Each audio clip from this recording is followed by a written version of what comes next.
Kastil Besi Hitam Bab 41, Aturan Jahat Sifat Manusia. Wah, ada apa denganmu? Kenapa kamu terlihat sangat buruk? Donder tidak berbaring di ruang tunggu. Sebaliknya, dia bergerak maju dan bertanya pada Zhang Tai setelah mengantar dua kelompok tamu saat Zhang Tai menutup buku rekeningnya. Sial, apakah setiap orang gemuk pandai mengamati orang lain? Zhang Tai merasa aneh ketika dia menghubungkan Fatih Barli dengan bos toko kelontong di depannya. Sambil memaksakan senyum, Zhang Tai menceritakan apa yang terjadi di sekolah. Segera setelah itu, dia selesai dan merasa jauh lebih baik. Donder tersenyum jorok dan mengangkat ibu jarinya ke arah Zhang Tai. Sungguh tidak terbayangkan kalau kamu begitu tangguh. Apakah kamu menyesalinya? Bajingan itu. Aku akan mencuci piring untuk teman-temanku untuk pengemis pinggir jalan. Tapi aku tidak akan pernah melakukannya untuk bajingan itu. Mari kita lihat apakah mereka berani menggigit penisku jika aku tidak melakukannya. Karena akrab dengan Donder, Zhang Tai merasa wajar jika kehilangan kesabaran di hadapannya. Apakah kamu pernah bertemu bajingan seperti mereka sebelumnya? Zhang Tai lalu meminta saran dan tindakan balasan dari si gendut itu. Karena Zhang Tai sudah lama bekerja untuknya, dia memandang si gendut sebagai seorang guru yang telah banyak mengajarinya. Setidaknya, Donder jauh lebih berpengalaman dibandingkan dirinya. Untuk kasus seperti ini, setiap orang mempunyai kesempatan untuk bertemu dengan orang seperti mereka karena ada begitu banyak pemberontak di dunia ini. Anda bisa saja duduk di sana dengan damai dan orang lain mungkin tiba-tiba bersikap agresif terhadap Anda. Mereka tidak akan merasa nyaman sampai mereka menendang wajah Anda dengan keras. Menghadapi bajingan seperti ini, kamu harus mengalahkan mereka dengan ganas. Tahukah kamu kesalahan apa yang kamu lakukan siang ini? Donder bertanya pada Zhang Tai. Kesalahan apa? Karena kamu telah memutuskan untuk menjadi lawan mereka, kamu harus menggunakan segala cara yang mungkin untuk menghadapi mereka. Anak muda, kamu berpura-pura menjadi tegar, tetapi di dalam hati, kamu berhati lembut dan ragu-ragu. Mendengar ini, mata Zhang Tai membelalak. Dia telah mengaturnya dengan sangat kejam, namun Donder masih menyebutnya berhati lembut dan ragu-ragu. Karena kamu telah menjadi lawan mereka, kamu harus menamparkan mereka 10 kali, bukan sekali. Donder mengkritik Zhang Tai tanpa henti. Menurutmu para bajingan itu akan berterima kasih karena kamu hanya menamparkan mereka sekali? Jika saya di posisi Anda, saya akan diam-diam membuang piring mereka ke toilet dan menyiapkannya. Dan saya tidak akan pernah mengakuinya. Namun, Anda hanya meninggalkan piring mereka dan tidak melakukan apapun. Katakan padaku, bagaimana tanggapan pria bermata satu itu jika dia menemukan piring-piring itu di toilet? Hukuman apa yang akan diberikan sekolah kepada mereka? Tidak peduli apa. Merekalah yang melempar piring-piring itu, bukan Anda. Jadi apa yang kamu takutkan? Zhang Tai tercengang. Dia bergumam pada dirinya sendiri, sepertinya jika saya melakukan apa yang dia sarankan. Kelompok Glais akan dituduh sengaja mencuri properti publik dan merusak reputasi sekolah sampai tingkat tertentu. Meskipun tidak ada aturan tentang jangan membuat orang lain jijik, tidak ada yang tahu seberapa keras pria bermata satu itu akan mencambuk mereka dan berapa hari mereka harus tetap di tempat tidur. Apakah aku sebenarnya berhati lembut? Dan inilah kesalahan lainnya, tambah Donder. Yang lainnya, Zhang Tai menatap Donder dengan polos. Karena orang-orang itu telah dicambuk sampai mati, kekuatan mereka secara keseluruhan seharusnya dikurangi secara signifikan. Saat ini sebaiknya kamu menelpon teman-temanmu atau langsung menghasut orang-orang yang biasanya tidak puas dengan kelompok Glais dan langsung melumpuhkan mereka. Anda harus membuat mereka takut dan kehilangan kemampuan untuk membalas dendam pada Anda. Sekalipun Anda melumpuhkan salah satu dari mereka, gangguan ini akan melibatkan banyak orang dan Anda belum lulus. Mereka juga orang pertama yang melakukan kesalahan dan telah menindas begitu banyak siswa. Itu sebabnya Anda tidak akan memikul semua tanggung jawab sendirian, banyak orang lain yang akan membela Anda. Zhang Tai terdiam. Di hadapan Donder, dia merasa seolah-olah dia polos seperti kelinci putih kecil. Bos itu begitu percaya diri hingga salah satu jarinya hampir menusuk dahi Zhang Tai. Karena kegembiraannya, air liur Donder bahkan terbang ke wajah Zhang Tai. Anda harus tahu bahwa kesalahan ketiga Anda tidak bisa dimaafkan. Anda seharusnya tidak meninggalkan Hit Plain Brotherhood tanpa menjelaskan alasan Anda. Goblok sih ya, mengapa tidak menggunakan temanmu? Menyenangkankah memutus perlindungan saat menghadapi bahaya? Bahkan seekor babi pun 100 kali lebih pintar darimu. Solusi yang tepat adalah memberitahu teman Anda tentang konflik antara Anda dan para bajingan itu dan biarkan mereka membantu Anda memukuli bajingan itu sampai mati sepulang sekolah. Jika mereka tidak berani melakukannya, itu salah mereka dan mereka akan merasa kasihan kepada Anda di kemudian hari. Namun, Anda pergi tanpa penjelasan apapun. Itu sebabnya kamulah yang salah. Jika mereka tidak mengetahui alasannya, mereka mungkin akan membencimu dan bahkan mungkin berubah menjadi musuhmu. Donder begitu bersemangat hingga dia langsung menusuk dahi Zhang Tai dengan jarinya. Apakah kepalamu ditendang parah oleh keledai atau terjepit di pintu? Mendengar analisis Donder, Zhang Tai merasa seperti kehilangan muka, hingga ia ingin membenamkan kepalanya di lutut. Sebelumnya, Zhang Tai berpikir bahwa apa yang dia lakukan adalah hal yang hebat dan jantan. Namun, mendengar analisa Donder, dia merasa dirinya benar-benar idiot. Menurut saran Donder, dia seharusnya bersatu dengan mahasiswa sarjana Horny lainnya yang tidak puas dengan kelompok Glice. Mengepung para bajingan itu dengan tongkat dan jeruji di tangan dan memukuli mereka sampai mereka memohon pengampunan. Dengan cara ini, dia bahkan bisa melumpuhkan mereka secara langsung. Jika beruntung, Hitplane Brotherhood dapat merekrut anggota baru dan berkembang dengan cepat. Kenapa aku tidak menyadarinya? Zhang Tai merasa sangat menyesal. Membersihkan air liur di wajahnya, Zhang Tai menatap Donder, yang memandangnya dengan pandangan menghina. Zhang Tai menjadi kosong dan menggaruk kepalanya. Apa yang harus saya lakukan sekarang? Apa yang harus kamu lakukan? Anda telah melewatkan kesempatan terbaik. Saat Anda tiba di sekolah besok, jelaskan mengapa Anda mengambil inisiatif dan menyerahkan persaudaraan Hitplane kepada para anggota. Paling tidak, Anda harus memohon maaf dan menghilangkannya sebagai potensi risiko. Maka itu tergantung pada keberuntungan Anda. Ingatlah satu aturan, jangan pernah berpikir bahwa lawan dan musuh Anda sama baiknya dengan Anda, dan jangan pernah berpikir bahwa mereka akan mengikuti aturan etika sialan seperti Anda. Di dunia ini, manusia adalah makhluk yang paling menakutkan, dan jumlah orang yang dibunuh oleh manusia jauh lebih banyak daripada jumlah yang dibunuh oleh klan alien. Anda harus menjaga diri sendiri. Tidak masalah jika Anda tidak bisa mengalahkan Glice. Anda tidak boleh melempar telur ke batu. Jika temanmu lebih banyak darinya, satukan temanmu untuk mengalahkannya. Jika Anda memiliki status sosial yang tinggi, gunakan kekuatan Anda untuk mengendalikannya. Jika Anda lebih kaya darinya, gunakan uang Anda untuk membelinya. Jika Anda lebih pintar darinya, aturlah dia. Jika Anda cukup sabar, tunggulah kesempatan untuk menyerangnya. Jika Anda cukup tidak tahu malu, menipu dia dengan cara yang tidak tahu malu. Misalnya, berlutut di depannya dan tunggu hukumannya. Setelah itu, Anda bisa bergabung dengan lawan Anda, mendapatkan kepercayaan dan dukungan mereka. Di saat kritis, aturlah mereka agar mereka tidak lagi mempunyai kesempatan untuk membalas dendam. Anda harus tahu dalam aspek mana Anda lebih baik dari dia. Anda harus menggunakan keuntungan Anda untuk mempermainkannya sampai mati. Jika Anda tidak bisa menandinginya dalam segala aspek, menjauhlah darinya. Inilah aturan di dunia ini.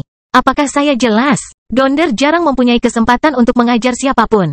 Oleh karena itu, dia memanfaatkan kesempatan ini untuk menembakkan semua pengetahuannya ke wajah Zhang Tai seperti anak panah yang ditembakkan dari busur bertenaga uap yang dipasang di tembok kota-kota Black Hot. Seolah bertemu dengan bos kejam ini untuk pertama kalinya, Zhang Tai menatap ekspresi Donder untuk waktu yang lama, hampir membuat si gendut merasa kesal. Mengangguk dengan intens, dia berkata dengan cara yang memalukan, saya sedikit mengerti. Pikirkan baik-baik, di benua Oriental. Apa yang saya katakan adalah inti dari aturan keji dari sifat manusia, sebuah pengetahuan misterius di antara klan Tiongkok yang digunakan untuk menangani dan preman. Donder mengedipkan mata dengan tajam, menyebabkan kata-katanya yang persuasif melemah. Aturan jahat sifat manusia, sepertinya tidak tahu malu dan kejam. Apakah ini termasuk pengetahuan misterius? Meskipun Zhang Tai sangat meragukan kata-kata Donder, dia merasa kata-kata Donder juga masuk akal. Yah, aku tidak akan mengkhawatirkannya. Aku akan mengikuti arus saja. Dalam skenario terburuk, saya hanya akan dipukuli beberapa kali. Memikirkan buah tanpa bocor pertama yang akan matang malam ini, jantung Zhang Tai mulai berdebar kencang. Kastil Besi Hitam Bab 42, Tabrakan. Kalau begitu aku tidak akan mengundangmu untuk makan malam. Pada saat Donder mengatakan ini, Zhang Tai sudah lama bergegas keluar dari toko kelontong seperti anak panah yang melonjak. Hati-hati di jalanmu. Melihat Zhang Tai lari begitu tergesa-gesa, Donder menggelengkan kepalanya. Karena Donder sudah menyadari bahwa Zhang Tai sedang linglung hari ini, dia membiarkannya kembali lebih awal dari biasanya. Namun, dia benar-benar terkejut karena anak laki-laki itu sudah bergegas keluar pintu begitu dia mengatakan makan malam. Zhang Tai sangat bersemangat saat ini. Dia tidak sabar untuk kembali ke rumah dan melihat seperti apa buah tanpa bocor itu. Ia bahkan melupakan rasa pegal dan nyeri di sekujur tubuhnya. Hanya ada satu pemikiran di benak Zhang Tai, kembali ke rumah. Sebagai akibat dari penambahan jam malam tengah malam di kota Black Hot, tepat sebelum tengah malam. Stasiun kereta api akan ramai karena semakin banyak orang berkumpul di pasar loak dan toko-toko di sekitarnya.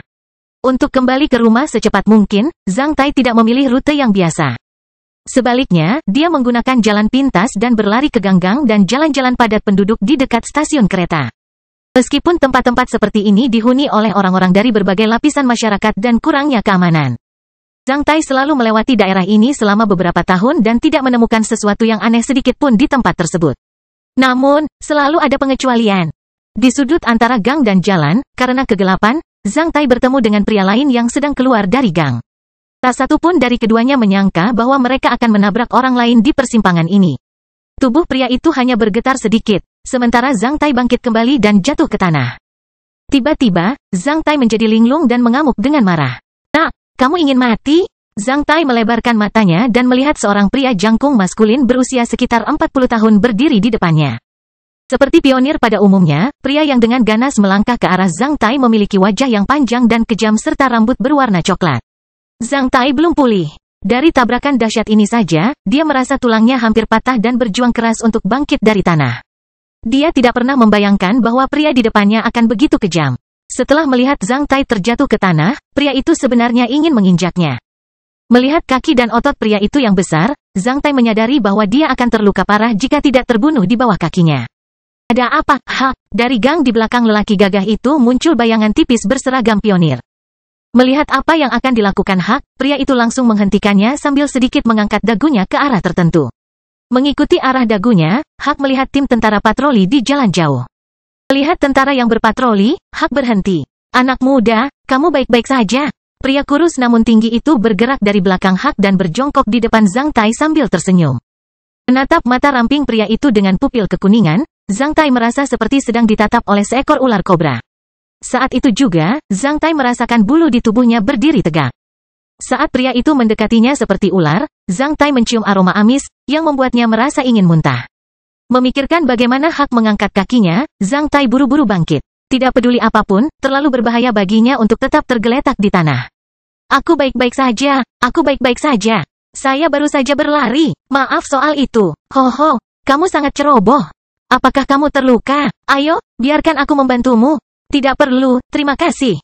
Melihat pria itu mengulurkan tangannya ke arahnya, Zhang Tai buru-buru duduk. "Ayolah, aku serius. Sejujurnya, kami juga tidak memperhatikanmu." Pria kurus itu tersenyum, dan langsung meraih tangan Zhang Tai saat dia bermaksud menariknya ke atas. Merasakan cengkeraman erat di pergelangan tangannya, Zhang Tai tidak punya waktu untuk mengatakan apapun sebelum dia merasa tangannya seperti dijilat ular.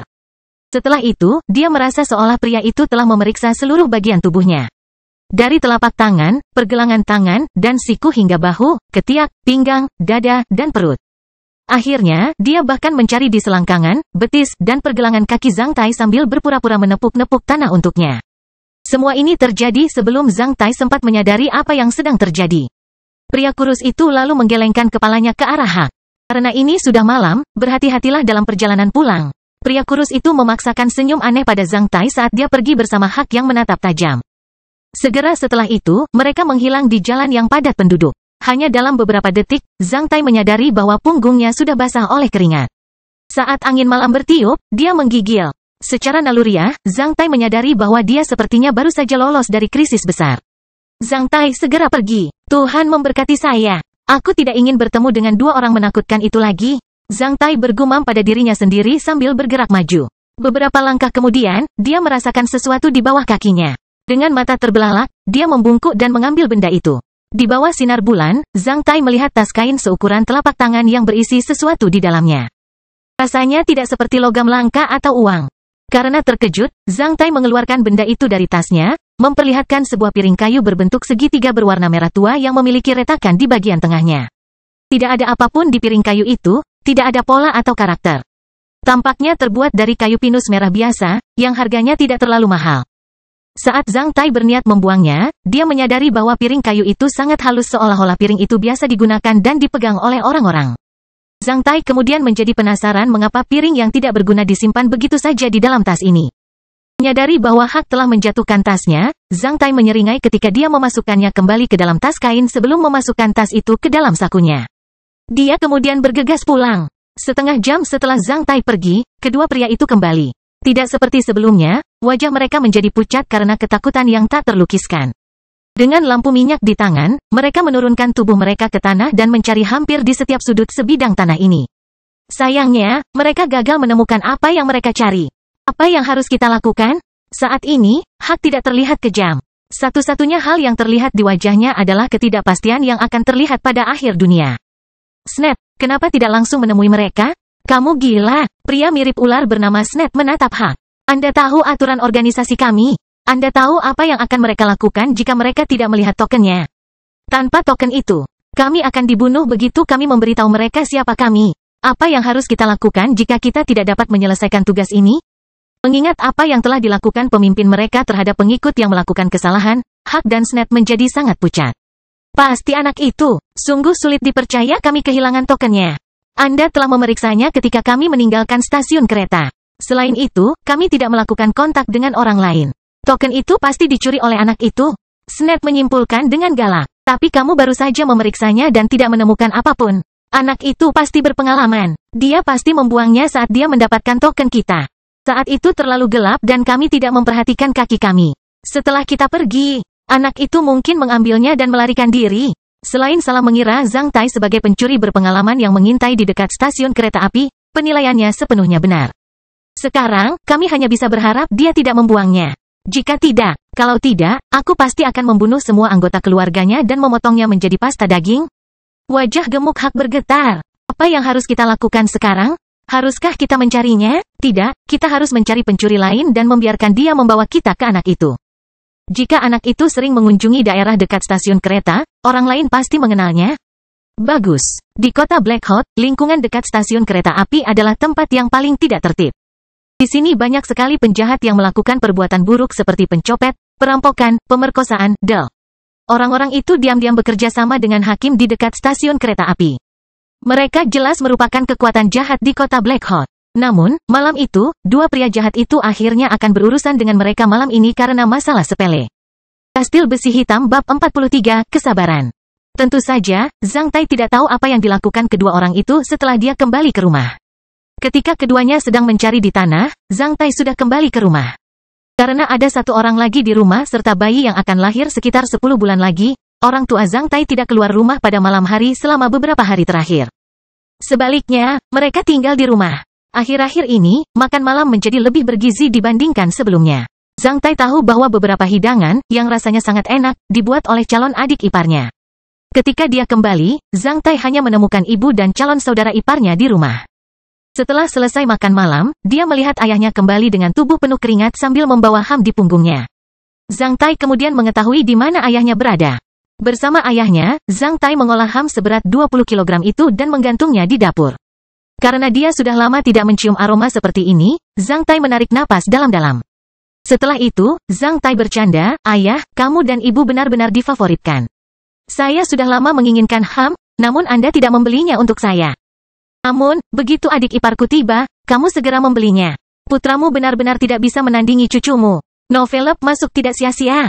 Ayahnya menyodok wajahnya dengan jari. "Jika kamu laki-laki, kamu tidak boleh berkumpul bahkan setelah ibumu menyiapkannya."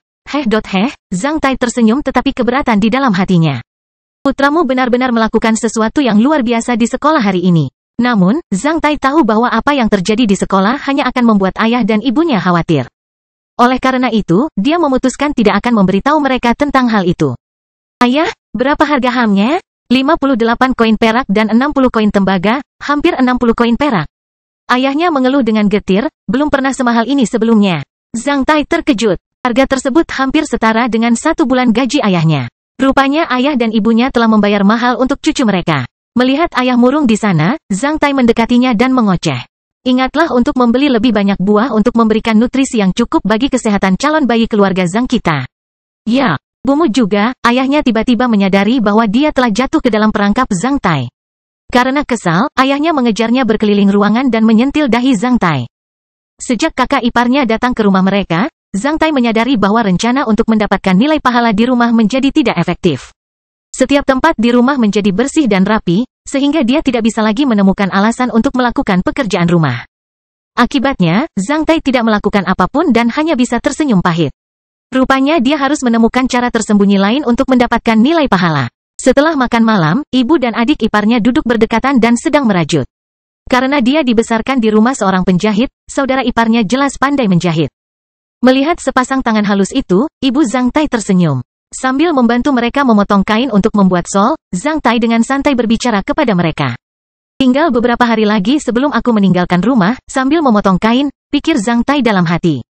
Dia hanya punya waktu beberapa hari untuk menemani orang tuanya di bulan-bulan ini. Menurut legenda di kota Black Hawk dan seluruh aliansi Andaman, rumah yang diperoleh melalui kerja keras selama puluhan tahun akan diwarisi oleh kakak laki-lakinya. Karena Zhang Tai adalah putra bungsu, maka ia harus meninggalkan rumah dan kota serta bertahan hidup di luar. Ketika seekor serigala muda tumbuh besar, ia harus meninggalkan sarang orang tuanya. Jika seekor elang muda sudah dewasa, maka ia harus meninggalkan sarang elang di tebing, terbang ke angkasa sambil berusaha bertahan hidup meski di tengah angin kencang dan hujan. Sekalipun ia seekor semut, saat ia bisa terbang, ia harus meninggalkan sarangnya demi masa depan keturunannya. Di zaman ini, sama seperti spesies hidup lainnya, manusia juga telah merumuskan aturan dan hukum untuk mengatur dirinya sendiri. Mereka mulai belajar dari hewan dan spesies yang telah menunjukkan kemampuan bertahan hidup yang kuat. Dua kisah di atas adalah contoh utama tentang apa yang harus dilakukan manusia jika ingin bertahan hidup di zaman ini. Mereka harus keluar dari tembok kota yang tinggi. Dengan ambisi dan pedang, mereka harus berani menjelajahi daratan untuk mencari tempat tinggal baru bagi manusia. Mereka harus melawan klan asing dan memusnahkan spesies berbahaya saat mereka secara bertahap membangun kota-kota baru dan pemukiman manusia yang dapat menampung lebih banyak orang. Ini adalah aturan untuk bertahan hidup di zaman ini. Itu tidak ada hubungannya dengan moralitas. Kenyataannya, inilah yang dibutuhkan umat manusia untuk bertahan hidup. Kota-kota itu aman. Namun, sebuah kota hanya bisa menampung populasi terbatas, sehingga tidak semua orang bisa tinggal di kota Black Hawk. Menggunakan keluarga Zhang Tai, yang memiliki dua putra, sebagai contoh. Ketika Zhang Tai, putra bungsu, menyelesaikan pendidikan wajibnya dan mulai bertugas di ketentaraan, maka perjanjian tersebut akan mulai berlaku. Karena kakak laki-lakinya akan menikah dan Zhang Tai akan segera memasuki masyarakat, tidak nyaman baginya untuk tinggal di rumah, jadi hanya ada beberapa hari tersisa sebelum dia pergi. Selama beberapa hari terakhir, Zhang Tai berusaha menghindari topik ini. Ia berusaha semaksimal mungkin untuk tetap sedekat mungkin dengan orang tuanya dan selalu melontarkan lelucon untuk membuat mereka bahagia dengan harapan dapat mengurangi kesedihan yang akan mereka rasakan atas kepergiannya. Orang tuanya juga berusaha menghindari topik ini. Karena pelatihan bertahan hidup di luar ruangan selama 2 bulan akan segera tiba, Zhang Tai tahu bahwa keluarga lain telah menyiapkan peralatan dan makanan untuk anak-anak mereka. Tanpa menyadarinya, Zhang Tai merasakan aliran waktu berlalu dengan cepat ketika dia tinggal bersama orang tuanya.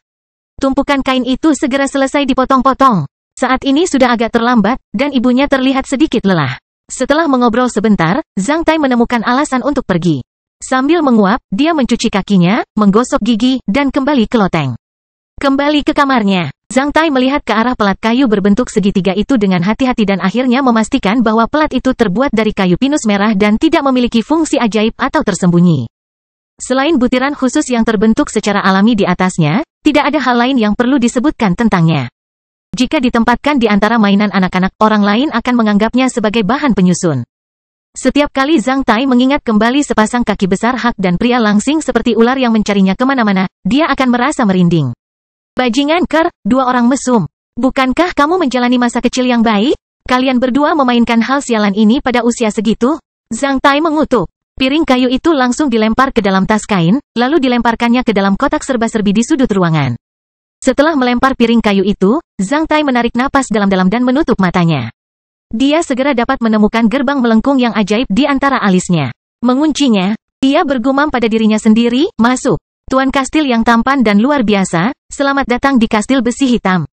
Rasanya sungguh menyenangkan, di dalam kastil besi hitam. Zhang Tai menarik napas dalam-dalam. Kapanpun dia masuk, dia pasti penasaran. Meski hanya ada sedikit tanaman bertunas dengan nilai aura rendah, setiap kali dia masuk ke sini, dia akan merasa bertenaga. Bahkan udara di dalamnya jauh lebih segar dibandingkan dengan kota Black Hawk. Seperti biasa, Zhang Tai memeriksa atribut dasar di dalam Castle of Black Iron terlebih dahulu. Benteng besi hitam, panjang, 1 krosa, lebar, 1 krosa, nilai aura, 23,5, nilai manfaat, 56, penyimpanan energi dasar, 0,5, keluaran khusus, batal, tidak ada yang istimewa dari data dasar ini. Nilai auranya masih meningkat karena tumbuhnya tanaman, dan nilai pahala tidak meningkat saat ini. Karena dia tidak membersihkan meja dan kursi di sekolah dan juga tidak mengerjakan pekerjaan rumah di rumah. Menutup jendela atribut dasar, dia memeriksa tanah reklamasinya. Kentangnya tumbuh cukup baik, dan semua tanaman niblet sudah bertunas dan pecah dari tanah. Ranting kentang yang sudah bertunas sudah mulai bercabang 2 dengan yang terpanjang mencapai panjang hampir 10 cm. Sebaliknya, kentang di lubang nomor 1 yang telah ia suntikkan 3 poin nilai manfaat untuk mutasi dan evolusi tidak berbeda dari sebelumnya. Zhang Tai berasumsi bahwa hasil mutasi dan evolusi mungkin terkait dengan siklus pertumbuhan spesies tersebut. Karena hanya seminggu telah berlalu sejak dia menyuntikkan poin, masuk akal jika tidak ada perubahan. Setelah memeriksa tanah reklamasinya, Zhang Tai tiba di pohon kecil itu sekali lagi. Menatap buah tanpa bocor, dia memikirkan kembali proses pertumbuhannya. Dari ukuran buah anggur, ia tumbuh hingga seukuran telur. Dari cian gelap, berubah menjadi merah tua. Zhang Tai mengeluarkan banyak air liur dan tahu bahwa hanya tersisa 4 jam sebelum buah itu matang. Zhang Tai sangat bersemangat hingga dia bahkan menggaruk wajahnya. Dia kemudian memaksa dirinya untuk tenang di samping pohon untuk sementara waktu. Dengan mata terletak pada buah tanpa bocor, dia hanya berjongkok di dekat pohon sampai kakinya perlahan mati rasa. Bangkit dari tanah, dia mulai mengelilingi pohon itu. Selama proses ini, dia tidak bisa menahan diri untuk tidak melirik beberapa kali pada waktu yang tersisa sebelum menjadi matang. Tak disangka, masih ada 4 jam lagi. Ketika Zhang Tai tidak mau memeriksanya lagi, dia tiba-tiba menyadarinya. Zhang Tai, kamu benar-benar tidak sabaran. Bagaimana pria yang tidak sabaran sepertimu bisa menandingi Nona Daina di masa depan? 1 bulir gandum akan tumbuh matang dan kering dalam waktu 1 tahun. Sebuah berlian akan terbentuk setelah ratusan juta tahun. Tauge akan tumbuh di udara dalam 2 hari. Namun, saya dengar Tuhan membutuhkan waktu 10.000 tahun untuk menciptakan pohon zaitun, raja pohon. Semua jerami gandum akan dibakar menjadi abu. Semua tauge akan berubah menjadi kotoran manusia dan hewan. Namun berlian akan menjadi perhiasan, dan pohon zaitun akan menjadi simbol suci. Ini menjelaskan perbedaan antara kesabaran dan ketidaksabaran. Dengan cara apa saya harus menjalani sisa hidup saya? Seperti jerami gandum, tauge, intan, atau pohon zaitun? Dia mendekat pada dirinya sendiri. Kastil Besi Hitam Bab 44, Pengapian Titik Pembakaran Kuil. Terkadang, moralitas dan amoralitas ditentukan oleh kesabaran Anda. Memikirkan hal ini, Zhang Tai menunjukkan ekspresi tegas dan senyum kemenangan sebelum menarik tangannya sepenuhnya. Sambil menarik napas dalam-dalam, dia melirik pohon kecil itu untuk terakhir kalinya. Zhang Tai mengunci pintu melengkung ajaib itu dalam pikirannya dan meninggalkan Kastil Besi Hitam. Zhang Tai tidak pernah tahu bahwa pilihannya yang kecil dan sabar ini telah membuatnya lebih dewasa secara mental. Setelah kembali ke kamar kecilnya, Zhang Tai berdiri di sana beberapa saat. Duduk di tempat tidur, dia mulai berlatih. Setelah itu, Zhang Tai mengeluarkan kristal yang telah terkubur di pasir kristal dekat ambang jendela dan mulai memoles titik pembakaran kuil. Ketika energi spiritualnya hampir habis, Zhang Tai memvisualisasikan isi buku itu, sekali lagi. Menyadari bahwa masih ada waktu lebih dari 1 jam sebelum buah Leakles menjadi matang, Zhang Tai menahan keinginannya untuk masuk kembali ke Kastil Besi Hitam dan tertidur. Saat dia terbangun dari mimpi indahnya karena harus ke kamar kecil, waktu sudah lewat tengah malam. Dengan sinar bulan yang menyinari jendela, Zhang Tai melihat jam dan mendapati waktu sudah hampir pukul 4 pagi. 2 jam telah berlalu sejak buah Leakles pertama matang. Zhang Tai langsung bangkit dari tempat tidurnya tanpa alas kaki, hanya mengenakan celana dalam. Dia kemudian dengan cepat mengunci pintu melengkung ajaib itu dalam kesadarannya dan menghilang dari ruangan. Setelah kembali ke Kastil Besi Hitam beberapa jam sejak dia terakhir kali berada di sini, hal pertama yang dilakukan Zhang Tai bukanlah berlari menuju pohon kecil untuk memetik buah. Sebaliknya, dia melepas celana dalamnya, mengeluarkan penisnya, dan dengan tenang buang air kecil ke arah yang berlawanan dengan pohon yang berjarak sekitar 10 meter. Setelah tekanan pada kandung kemihnya hilang, Zhang Tai gemetar karena kenyamanannya. Menarik celana dalamnya, dia pindah ke pohon kecil. Berjarak 4 atau 5 meter dari pohon kecil itu, Zhang Tai mencium aroma khusus yang membuat orang merasa bersemangat. Aroma buah matang juga tercium seperti aroma kayu cendana. Terlalu misterius untuk dijelaskan. Zhang Tai benar-benar mabuk dan menarik napas dalam-dalam saat matanya terpaku pada buah Leakles yang sudah matang. Dibandingkan beberapa jam yang lalu, keadaannya benar-benar berbeda. Dulunya berukuran sebesar telur dan berwarna merah tua, namun saat ini permukaannya mengkilap dan agak tembus cahaya. Di bagian dalam buah itu tampak segumpal emas. Gulu, Zhang Tai tidak bisa menahan diri untuk tidak menelan ludahnya. Sambil menyeret kakinya, dia mengulurkan tangannya ke arah buah Leakles yang sudah matang. Buah Leakles telah matang. Penggunaan, petik dan langsung dimakan. Perhatian, buah tidak bisa dikeluarkan dari Castle of Black Iron. Setelah 12 jam dipetik dari pohonnya, energi dan vitalitasnya akan berangsur-angsur menurun. Kotak dialog semi-transparan kemudian muncul secara otomatis untuk memperingatkan Zhang Tai. Melihat kotak dialog itu berangsur-angsur menghilang di depannya, dada Zhang Tai naik dan turun. Dia menarik napas dalam-dalam 2 kali dan tampak tegas saat memetik buah tanpa ragu-ragu seolah sedang memetik buah persik. Mendekatkannya ke hidungnya, dia mencium aroma buah itu sebelum menatapnya dengan hati-hati. Akhirnya, dia mengangkat kepalanya, membuka mulutnya lebar-lebar, dan menggigitnya dalam-dalam. Saat giginya menembus buah yang luar biasa itu, mulut Zhang dipenuhi dengan aroma buah yang kaya. Itu lezat. Pada saat itu, seluruh pori-pori Zhang Tai melebar dengan nyaman. Dengan suara si Liu, Zhang Tai menelan jus pada gigitan pertama. Gigitan pertama hanya menggigit sebagian kecil buahnya. Segera, dia memberi beberapa gigitan lagi, menghabiskan buahnya dengan sangat cepat. Dilihat dari tekstur dan rasanya, Zhang Tai bersumpah dia belum pernah makan buah selezat ini sebelumnya. Setelah dia menghabiskan buahnya, Zhang Tai menjilat bibirnya untuk mencari jus yang tersisa di bibirnya saat dia perlahan menikmati rasanya sambil mempertanyakan efek apa yang akan dihasilkannya. Bahkan sebelum dia sempat merasakan sisa rasanya, efek buah tersebut sudah menyebar ke seluruh dada dan perutnya. Ki hangat mulai muncul dari antara dada dan perut Zhang Tai. Hampir menyebabkan dia mengerang. Gumpalan ki hangat ini berubah menjadi gelombang hangat dan mulai berputar di antara dada dan perut Zhang Tai. Dalam waktu kurang dari 2 siklus, gelombang hangat tiba-tiba bergerak mundur dan menyerbu menuju titik pembakaran kuil seolah-olah seekor ular boa sedang mengejar mangsanya. Merasakan gelombang yang melonjak, wajah Zhang Tai berubah. Dia langsung duduk di tanah dan menyilangkan kaki. Menanggapi Qi, Zhang Tai langsung memasuki meditasi. Pada saat itu, perubahan tak terduga terjadi pada titik pembakaran kuil di atas pusar. Gelombang kuat dan hangat itu berputar-putar di sekitar titik pembakaran kuilnya seperti naga api yang mengebor ke dalam guanya sendiri. Akibatnya, titik pembakaran kuil, yang seperti sebuah gua, perlahan-lahan menyerap gumpalan energi hangat dari naga api, mengakibatkan pintu masuk gua perlahan meluas dari gumpalan energi hangat sehingga naga api bisa mengebor ke dalam. Saat gua berangsur-angsur membesar, semakin banyak energi yang diserap dan bagian dalam gua menjadi semakin terang. Di saat yang sama, naga api mulai terbang mengelilingi gua semakin cepat.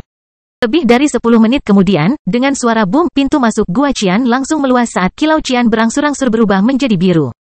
Namun, pintu masuk dengan kilau biru masih terlalu kecil untuk memungkinkan naga api masuk. Oleh karena itu, naga api terus berputar di sekitar pintu masuk sambil terus-menerus menyuntikkan energi hangat ke dalam gua. Setelah sekitar 10 menit, kilau biru di pintu masuk semakin terang. Dengan boom lainnya, cahaya biru berubah menjadi ungu saat pintu masuk membesar sekali lagi. Menanggapi hal ini, naga api menjadi lebih hidup. Ki hangat yang muncul di antara dada dan perut Zhang Tai terus-menerus berubah menjadi gelombang hangat yang mendukung naga api arogan itu. Sementara semua gelombang hangat disuntikkan ke pintu masuk gua yang lebih luas dan terang. Sekitar setengah jam kemudian, pintu masuk yang memancarkan cahaya ungu cukup besar untuk menampung naga api. Tiba-tiba, naga api itu melemparkan dirinya ke pintu masuk itu tanpa ragu-ragu. Boom! Dengan suara keras lainnya, naga api panjang itu bersembunyi sepenuhnya di dalam gua.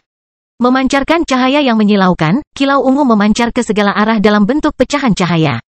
Di tempat di mana naga api dan pintu masuknya menghilang, kilauan merah muncul di tempatnya, perlahan menyala saat itu tumbuh menjadi nyala api yang ganas di kegelapan.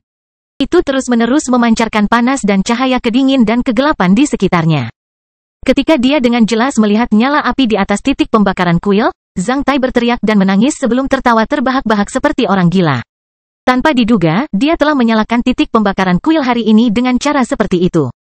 Efek dari buah Leakles benar-benar mengejutkan. Buah ini dengan mudah memungkinkannya untuk menembus 3 level Qian, biru, dan ungu dan secara langsung memungkinkannya untuk melonjak dari prajurit biasa menjadi petarung LV1. Apakah buah tanpa bocor digunakan untuk menyalakan titik terbakar? Pertanyaan seperti itu terlintas di benak Zhang Tai. Merasa aneh, dia bangkit berdiri. Dia merasa hampa di dalam, seolah-olah dia tidak memiliki organ, kerangka, atau otot apapun. Saat itu, dia merasakan hembusan angin musim semi yang hangat dari titik pembakaran kuil ke segala arah dan membuatnya merasa segar kembali. Kakak laki-lakinya pernah memberitahunya bahwa penyalaan setiap titik pembakaran di tubuh seseorang adalah proses untuk membangun kembali dan meningkatkan fisik seseorang. Perasaan itu sangat istimewa, karena akan terasa sangat nyaman atau sangat menyakitkan. Selain rasa nyaman atau sakit, masih banyak juga perasaan aneh lainnya. Kakak laki-lakinya pernah mengatakan bahwa setelah beberapa titik panas tersulut, rasanya lebih nyaman daripada klimaks bercinta. Sebaliknya, penyalaan beberapa titik terbakar lainnya bahkan akan terasa sama menyakitkannya dengan melahirkan bayi atau seperti perasaan bermetamorfosis dari kepompong menjadi kupu-kupu. Angin hangat dari titik pembakaran kuil berhenti setelah 7 atau 8 menit. Selama lebih dari 1 menit, Zhang Tai bisa mendengar suara retakan dari dalam tubuhnya. Ini adalah proses yang dikenal sebagai penataan ulang kerangka yang akan dinikmati oleh semua orang yang menyalakan titik pembakaran kuil. Keseluruhan prosesnya sungguh menyenangkan dan terasa seperti tubuh sedang ditata ulang oleh tangan tak kasat mata. Zhang Tai merasa seperti sebuah mesin yang ditugaskan oleh seorang ahli. Setelah itu, dia merasakan seluruh tulang di tubuhnya cocok satu sama lain. Selain itu, perasaan penuh vitalitas dan rasa harmoni yang belum pernah terjadi sebelumnya membuatnya begitu bersemangat hingga dia bahkan ingin berteriak dengan keras. Di zaman ini, hanya setelah mencapai tingkat ini barulah Anda dapat melangkah ke jalur kultivasi. Nona Daina, ini aku. Saya sudah menyalakan titik pembakaran kuil. Ah, Zhang Tai berseru ke arah langit. Kastil Besi Hitam bab 45, Pembantaian Tengah Malam. Jauh di tengah malam, kota Black Hot diselimuti ketenangan. Sejak jam malam diberlakukan, setiap malam setelah tengah malam, seluruh kota Black Hot akan tertidur bagaikan raksasa yang telah menyelesaikan hari sibuknya bekerja. Seperti kicauan burung di siang hari dan ular yang mengejar tikus di malam hari, ada pula yang lebih suka berkeliaran di malam hari dibandingkan siang hari. Terutama mereka yang berasal dari daerah sekitar stasiun kereta api tempat berkumpulnya orang-orang dari berbagai lapisan masyarakat. Setelah tengah malam, masih banyak orang yang berkeliaran di luar. Sayangnya, jika mereka ditangkap oleh pasukan penjaga kota yang sedang berpatroli dan para hakim, mereka akan dihukum dengan cambuk. Harus menjalani hukuman di penjara Glensburg yang terletak di luar kota Black Hot, dan akan menjadi lelucon bagi banyak pionir. Namun, bagi para pionir tersebut, hukuman ini sama sekali tidak serius. Banyak orang yang berpikiran seperti ini, oleh karena itu mengapa bar di gang dekat stasiun kereta api yang dipenuhi oleh para pionir, harta karun ular beracun, sangat ramai setelah tengah malam. Bagi rata-rata remaja seperti Zhang Tai, mereka tidak akan pernah tahu tentang kehidupan malam indah yang dimiliki kota Black Hot. Adapun pendatang baru, Huck dan Sned, mereka telah menyelidiki area dekat stasiun kereta api sebelum menemukan bar bernama Harta Karun Ular Beracun. Setelah pukul 0 ketika jam malam mulai berlaku, keduanya memasuki bar sambil membuka kedua pintu. Bar di dalamnya tidak luas. Lewat tengah malam, bar menjadi riuh karena ada sekitar 30 orang di dalamnya, yang sebagian besar mengenakan seragam perintis. Ada yang berbicara dan tertawa terbahak-bahak sambil menyentuh payudara para pelacur di samping mereka. Beberapa orang bergumam di bawah bayang-bayang lampu di bar, di mana seseorang kadang-kadang melihat dua pria sedang menggaruk sesuatu yang tersembunyi di balik lengan baju mereka yang lebar di meja.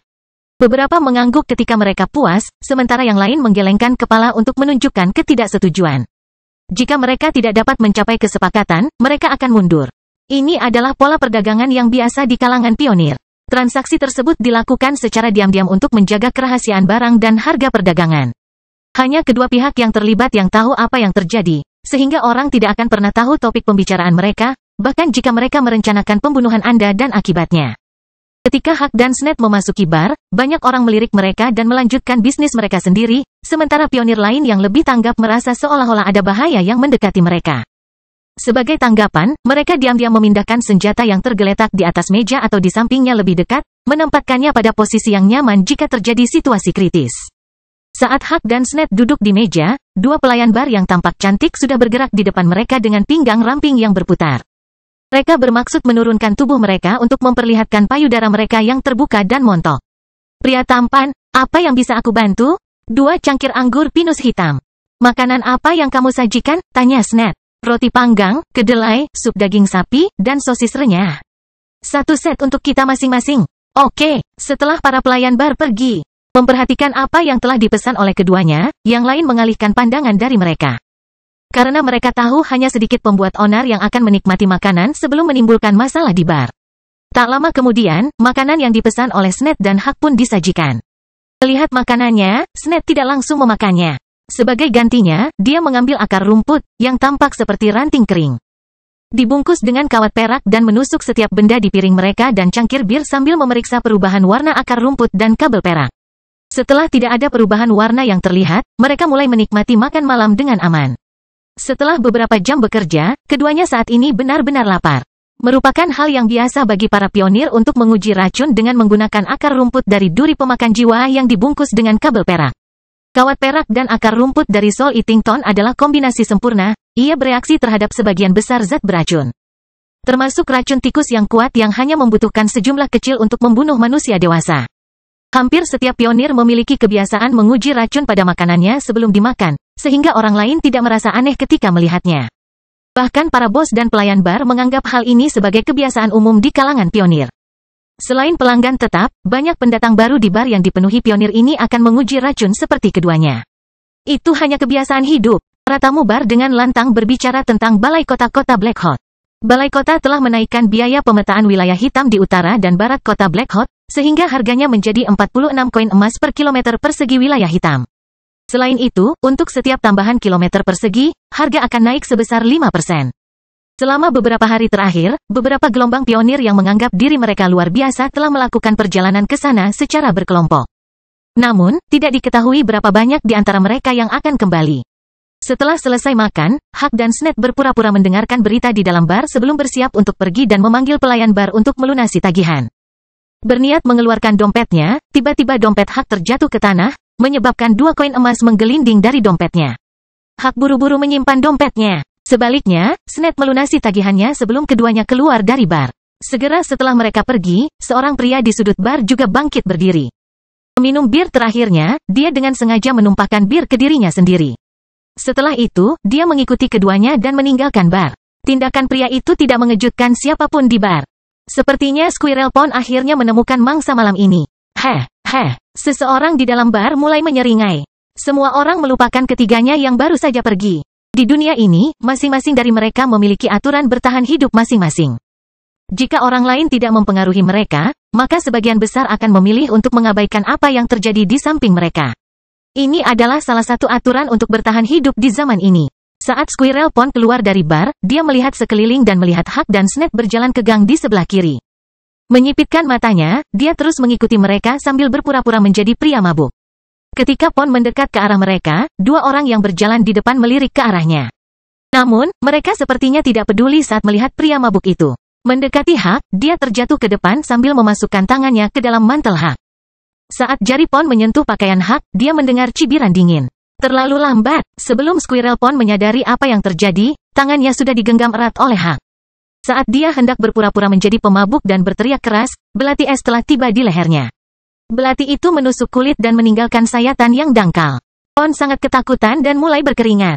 Setelah itu, seolah-olah sedang merawat anak ayam, Huck menutup mulutnya sebelum membawa Pond ke dalam bayangan di samping gang, tempat yang tidak dapat dilihat oleh siapapun. "Bawa kami menemui bosmu. Kami ingin bertemu dengannya." Huck, pria jantan, tampaknya tidak begitu sabar saat dia melemparkan Pond langsung ke tanah dan berbicara dengan lugas. "Saya tidak tahu apa yang kamu bicarakan. Dengan mulut tertutup, Pond tidak bisa bersuara. Merasakan sensasi dingin di tangan kanannya, dia menundukkan kepalanya dan melihat apa yang terjadi pada tangannya. Yang ditemukannya adalah arteri utama di pergelangan tangan kanannya telah dibelah, menyebabkan darahnya mengucur seperti air mancur. Lukanya tampak seperti mulut binatang buas dan hampir membuat Pond ketakutan setengah mati. "Kamu punya waktu kurang dari 10 menit sebelum kehabisan darah." Sned menyeringai pada Pond sambil memainkan belatinya. "Bos kami adalah Brass, laba-laba hitam LV6. Selain dia, kami memiliki lebih dari 10 saudara laki-laki. Jika kamu berani menyinggung kami, kamu akan menyesalinya," teriak Pond keras. Namun, dia tidak menyadari ekspresi jijik di wajah Huck. "Mungkin, tapi kamu hanya punya 2 pilihan sekarang, tunggu di sini sampai kematianmu atau bawa kami ke bosmu yang bisa menyelamatkanmu." Sned menjelaskan dengan santai. Setengah jam kemudian di markas geng dekat stasiun kereta api kota Black Hawk, Huck dan Sned dikepung oleh lebih dari 10 anggota geng dengan senjata di tangan. Pertempuran kibres berjatuhan saat bayangan kabur laba-laba hitam setinggi 2 meter berdiri di belakangnya. Bersemangat, setiap anggota geng memandang Brass dengan penuh kekaguman, termasuk Pond yang berada di bawah kaki Huck dan sedang mencubit arteri yang dibelah di tangan kanannya. Seorang petarung LV6 yang telah mengkondensasi pertempuran Ki cukup kuat untuk memimpin anggota geng dan memungkinkan mereka memiliki kehidupan yang baik di dekat stasiun kereta api kota Black Hawk. Dia cukup kuat untuk menghancurkan siapapun yang berani menantang geng tersebut. "Apa yang akan kita lakukan?" Huck bertanya pada Sned. "Kalian berdua, aku sudah bilang padamu bahwa geng kita tidak memiliki anak berambut hitam itu dan tidak ada pencopet di dekat stasiun kereta. Namun, karena Anda telah melukai anggota kami, Anda harus mempertimbangkan bagaimana Anda akan menjelaskan hal ini kepada kami. Sudah terlambat untuk menyesal sekarang." Brass menyeringai.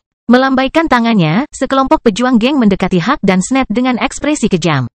"Membunuh mereka semua. Karena mereka telah melihat kita, akan merepotkan jika salah satu dari mereka melarikan diri," kata Sned. Mendengar ini, Brass meraung marah dan menembak ke arah kepala Huck.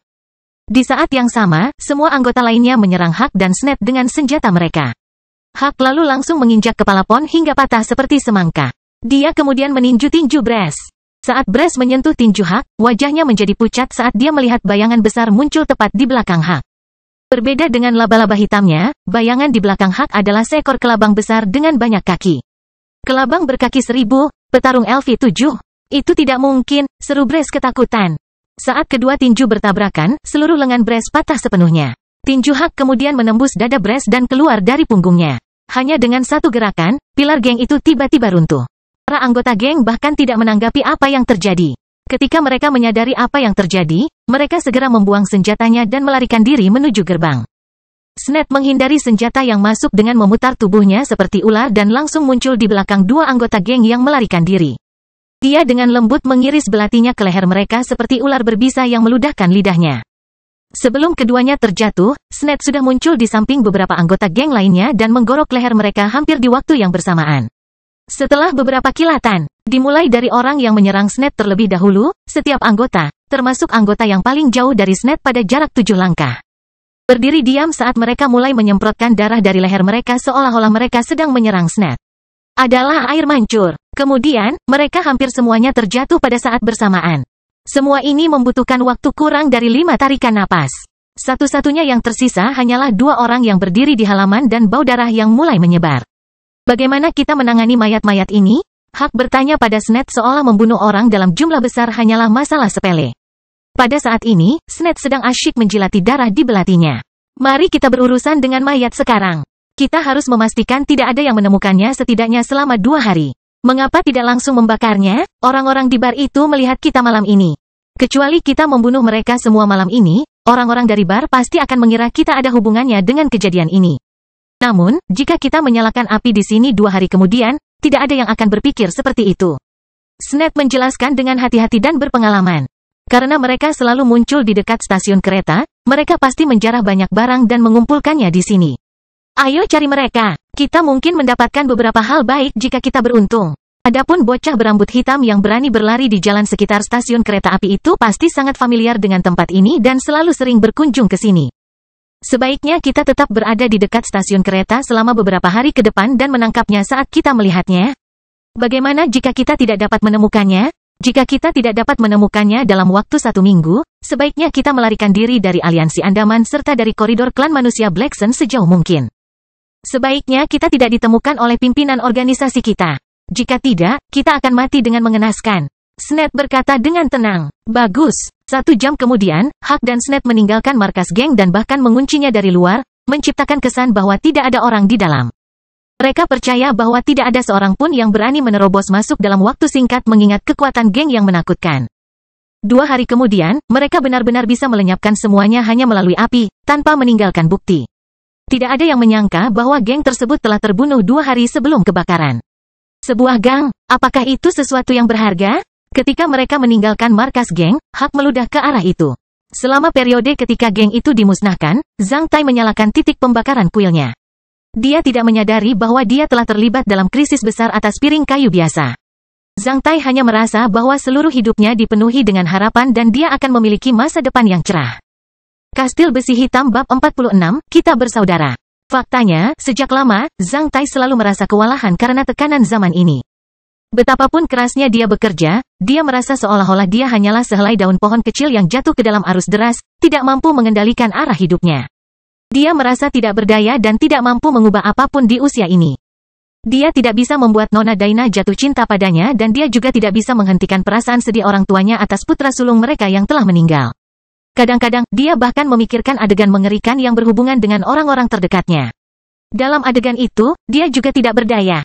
Dia tidak punya pilihan lain selain berjuang dengan sia-sia, bahkan tidak mampu berteriak. Malam itu, Zhang Tai tidur nyenyak. Itu hampir merupakan tidur termanis yang pernah dia alami. Buah Leakles tidak hanya menyulut titik terbakar kuil Zhang Tai, namun juga menyulut harapan Zhang Tai untuk kehidupan yang lebih baik. Seperti biasa, setelah pukul 6 pagi, jam biologis Zhang Tai membangunkannya. Membuka matanya, Zhang Tai menatap atap yang berputar dan merasakan kehidupan yang belum pernah terjadi sebelumnya. Mungkin karena salah satu manfaat dari menyalakan titik terbakar kuilnya kemarin, dia merasa jauh lebih baik hari ini. Sangat kontras dengan rasa sakit dan nyeri yang dia rasakan di sekujur tubuhnya sehari sebelumnya. Selain 1 atau 2 tempat di tubuhnya yang masih sakit, Zhang Tai pada dasarnya sudah pulih. Saya sekarang adalah petarung LV1, Zhang Tai bergumam pada cermin di kamarnya sambil tersenyum. Saat itu, Zhang Tai langsung merasa energi. Dia membuat beberapa gerakan bertarung dan merasa jauh lebih kuat dari sebelumnya. Perasaan ini sungguh keren. Dengan cepat mengenakan pakaiannya, dia bergegas turun untuk mencuci muka dan menggosok gigi. Dia kemudian menyalakan api untuk membuat sarapan untuk seluruh keluarga. Sebelum ibunya terbangun, Zhang Tai sudah mendapatkan poin prestasi dan sudah melahap bubur. Melihat ibunya keluar dari kamarnya dengan mata mengantuk, Zhang Tai bergegas maju dan mencium wajahnya. Bu, aku berangkat ke sekolah. Dia kemudian berlari keluar dengan sangat cepat, meninggalkan ibunya yang menatap dengan bingung di rumah. Apa yang membuatnya begitu bersemangat? Setelah menyalakan titik api kuilnya, dalam perjalanan dari rumah ke sekolah, Zhang Tai bisa merasakan peningkatan yang nyata pada fisiknya. Dulu, dia membutuhkan waktu hampir 40 menit berjalan kaki untuk sampai ke sekolah dari rumahnya. Anehnya, kali ini dia hanya membutuhkan waktu sedikit lebih dari 10 menit. Meskipun dia agak lelah, dia juga merasa jauh lebih baik di saat yang bersamaan. Seperti yang diharapkan, Zhang Tai tentu saja adalah orang yang paling awal tiba dari kelasnya sekali lagi. Memeriksa ruang kelas tetangga untuk memastikan tidak ada orang yang menunggu penyergapan terlebih dahulu. Dia kemudian mulai membersihkan semua meja dan kursi di kelasnya untuk mendapatkan 3 poin nilai prestasi lagi. Setelah itu, dia berlari keluar kelas dan memasuki kamar mandi. Dia kemudian berkeliling di sekitar tempat latihan dan hutan kecil untuk beberapa saat sebelum perlahan kembali ke kelasnya sambil menyenandungkan sebuah lagu. Tentu saja, ketika para siswa yang bersemangat itu mengetahui bahwa meja dan kursi mereka telah dibersihkan kembali, mereka mulai mendiskusikannya sekali lagi. Peristiwa ini hampir digambarkan sebagai peristiwa supranatural. Mendengar diskusi mereka, Zhang Tai mulai mempertimbangkan dengan cermat berbagai cara untuk secara diam-diam mendapatkan nilai prestasi di masa depan. Cara ini tidak akan berhasil lagi. Dia harus mencari cara lain untuk mendapatkan nilai prestasi di tempat umum. Zhang Tai mulai memikirkan tentang tip mengenai nilai prestasi di kastil besi hitam. Melakukan perbuatan baik dan melenyapkan kejahatan rahmat terbesar di dunia manusia. Menyembah para dewa dan mencintai manusia, tangga terdekat menuju surga. Orang-orang yang beruntung, mohon tunjukkan belas kasihan Sang Pencipta kepada dunia sekuler, agar para dewa memahami Anda. Mohon terimalah kesenangan dan penghargaan paling tulus yang diberikan kepada Anda oleh ratusan juta makhluk hidup. Saat ide mulai muncul di benaknya, Barley menghampirinya. Saat melihat Barley, Zhang Tai samar-samar merasa bahwa apa yang dia lakukan terhadap anggota Hit Plain Brotherhood kemarin benar-benar bodoh. Seperti yang dikatakan Donder kepadanya, jika dia cukup kejam dan tegas, dia akan melihat hasil yang sangat berbeda. Sebelum Zhang Tai menyapa si gendut ini, si gendut sudah tersenyum lebar dan berjalan tepat di depan Zhang Tai. Menurunkan tubuhnya, dia bergumam kepada Zhang Tai dengan ringan. Kami anggota persaudaraan memiliki sesuatu untuk dibicarakan denganmu setelah kelas. Setelah Barley, semua anggota Hit Plain Brotherhood lainnya, termasuk Baghdad, Doug, Hista, Sarwin, dan Leit. Tiba, anehnya, orang-orang ini terlihat lebih ramah dari biasanya. Sambil menyeringai sambil memperlihatkan gigi depan mereka, mereka tersenyum polos pada Zhang Tai, membuatnya merasa sangat malu. Secara naluriah, Zhang Tai menundukkan kepalanya untuk memeriksa resleting celananya. Ini Nona Daina, seorang siswa yang berteriak dengan keras. Kemudian, semua orang di kelas, termasuk Zhang Tai, bergegas ke jendela dan menatap sosok seksi yang lewat. Menikmati pemandangan payudara yang luar biasa, semua siswa yang horny menganggapnya sebagai pemandangan terindah di dunia. Setiap jendela kelas dipenuhi orang-orang yang menikmati pemandangan sosok Nona Daina. Ruang kelas dipenuhi dengan suara orang yang menelan ludah saat guru kelas sejarah pertama memasuki kelas. Sebagai kelas yang paling riang di sekolah, para guru selalu leluasa membicarakan berbagai topik mulai dari pengetahuan dan peristiwa sejarah besar sebelum bencana hingga legenda misterius di zaman besi hitam. Semuanya bisa disebutkan di kelas sejarah. Walaupun beberapa pengetahuannya tampak tidak ada artinya, namun sebenarnya pengetahuan itu telah memperluas wawasan Zhang Tai. Semua informasi yang diketahui Zhang Tai tentang dunia manusia sebelum bencana sebagian besar berasal dari kelas sejarah. Beberapa siswa yang horny di kelas tersebut sama sekali tidak tertarik dengan isi kelas sejarah alam, sehingga mereka biasanya akan tidur selama setiap kelas. Sebagai perbandingan, Zhang Tai akan selalu mendengarkan setiap kelas sejarah dengan sangat cermat. Di kelas hari ini, guru mengajarkan tentang penjelajahan alam semesta oleh umat manusia. Saat itu, manusia telah meluncurkan mesin yang terbang lebih cepat dari kecepatan suara. Mereka mulai menjelajahi 2 bulan yang mengelilingi benua Kunan. Dikatakan bahwa mereka menyadari penemuan besar selama eksplorasi itu. Namun, rakyat jelata sama sekali tidak mengetahui informasi ini, karena penguasa manusia tidak mengungkapkan informasi ini kepada publik. Oleh karena itu, bahkan sekarang pun, tidak ada orang lain yang mengetahui apa yang mereka temukan. Mampu memungkinkan mesin logam tersebut terbang ke bulan adalah hal yang sungguh menakjubkan. Zhang Tai sangat merindukannya dan mulai membayangkannya di dalam kelas. Setelah bel berbunyi, Barley melirik Zhang Tai. Mereka kemudian keluar kelas bersama anggota Hit Plane Brotherhood lainnya dan tiba di sudut taman kecil di bawah gedung pengajaran. Big Head, kami memanggilmu ke sini untuk memberitahumu satu hal. Barley berkata pada Zhang Tai dengan sungguh-sungguh. Apakah orang-orang ini ingin memukuli saya? Tidak, sepertinya tidak seperti itu. Zhang Tai merasa murung. Ada apa? Kami anggota persaudaraan tidak setuju kamu pergi. Apa kamu tidak tahu kalau aku telah menyebabkan insiden besar di sekolah? Menatap langsung ke mata tajam bandit itu. Zhang Tai memutuskan untuk menjelaskannya kepada mereka semua. Maksudmu kamu telah menyinggung kelompok Glice? Menyilangkan tangannya, Baghdad berkata dengan tenang. Mereka melanggar peraturan terlebih dahulu, jadi jika mereka berani menyusahkan saudara kita, maka kita akan melawan mereka sampai mati. Itu benar. Doug meletakkan telapak tangannya yang besar ke bahu Zhang Tai. Percayalah pada kami, kawan. Anda memiliki kami. Jangan khawatir, kami akan membantu Anda mengatasi masalah ini. Kami sangat bangga menjadi saudaramu. Apakah mereka punya satu lebih banyak dari kita? Hista mulai mendorong pinggangnya sebelum meletakkan tangannya di bahu Zhang Tai. Dalam skenario terburuk, kita bisa mengaturnya, tambah Hista dengan kejam. Saat itu, sebuah tangan lain muncul di bahu Zhang Tai. Tidak ada yang serius untuk dikalahkan bersamamu. Sambil mengangkat bahu, Sarwin meletakkan salah satu tangannya ke bahu Zhang Tai. Ini adalah keputusan kami tentang kepergianmu. Barley menyeringai hina sambil meletakkan tangannya di bahu Zhang Tai. Jangan lupa bahwa aku akan membawamu ke sana agar kamu menjadi pria sejati. Bagaimana Anda bisa pergi pada saat kritis? Semua orang tanpa sadar meletakkan tangan mereka di bahu Zhang Tai. Mereka melakukan ini untuk menyemangati Zhang Tai. Namun, mereka akhirnya menyadari bahwa Baghdad masih berdiri dengan dingin di kejauhan. Semua orang memusatkan perhatian pada teman kulit hitam mereka. Merasa agak terisolasi, Baghdad juga mengulurkan satu tangan dan meletakkannya di bahu Zhang Tai. Maka dari itu, saat ia berdiri di tengah, Zhang Tai dikelilingi oleh 6 saudara laki-laki, yang masing-masing meletakkan salah satu tangannya di bahu atau punggung Zhang Tai. Seluruh adegan itu sampai taraf tertentu bersifat religius. Tiba-tiba, para pemuda merasa seolah-olah mereka sedang melakukan sesuatu yang suci, dan jantung mereka mulai berdebar kencang. Anda bajingan! Zhang Tai tiba-tiba merasa ingin menangis. Saat itu, dia merasa sangat kuat.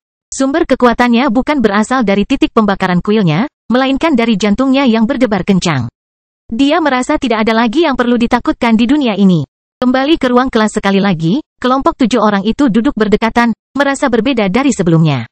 Namun, mereka tidak tahu alasannya. Setiap anggota Hit Plane Brotherhood tampak lebih kuat dan lebih berani dari sebelumnya.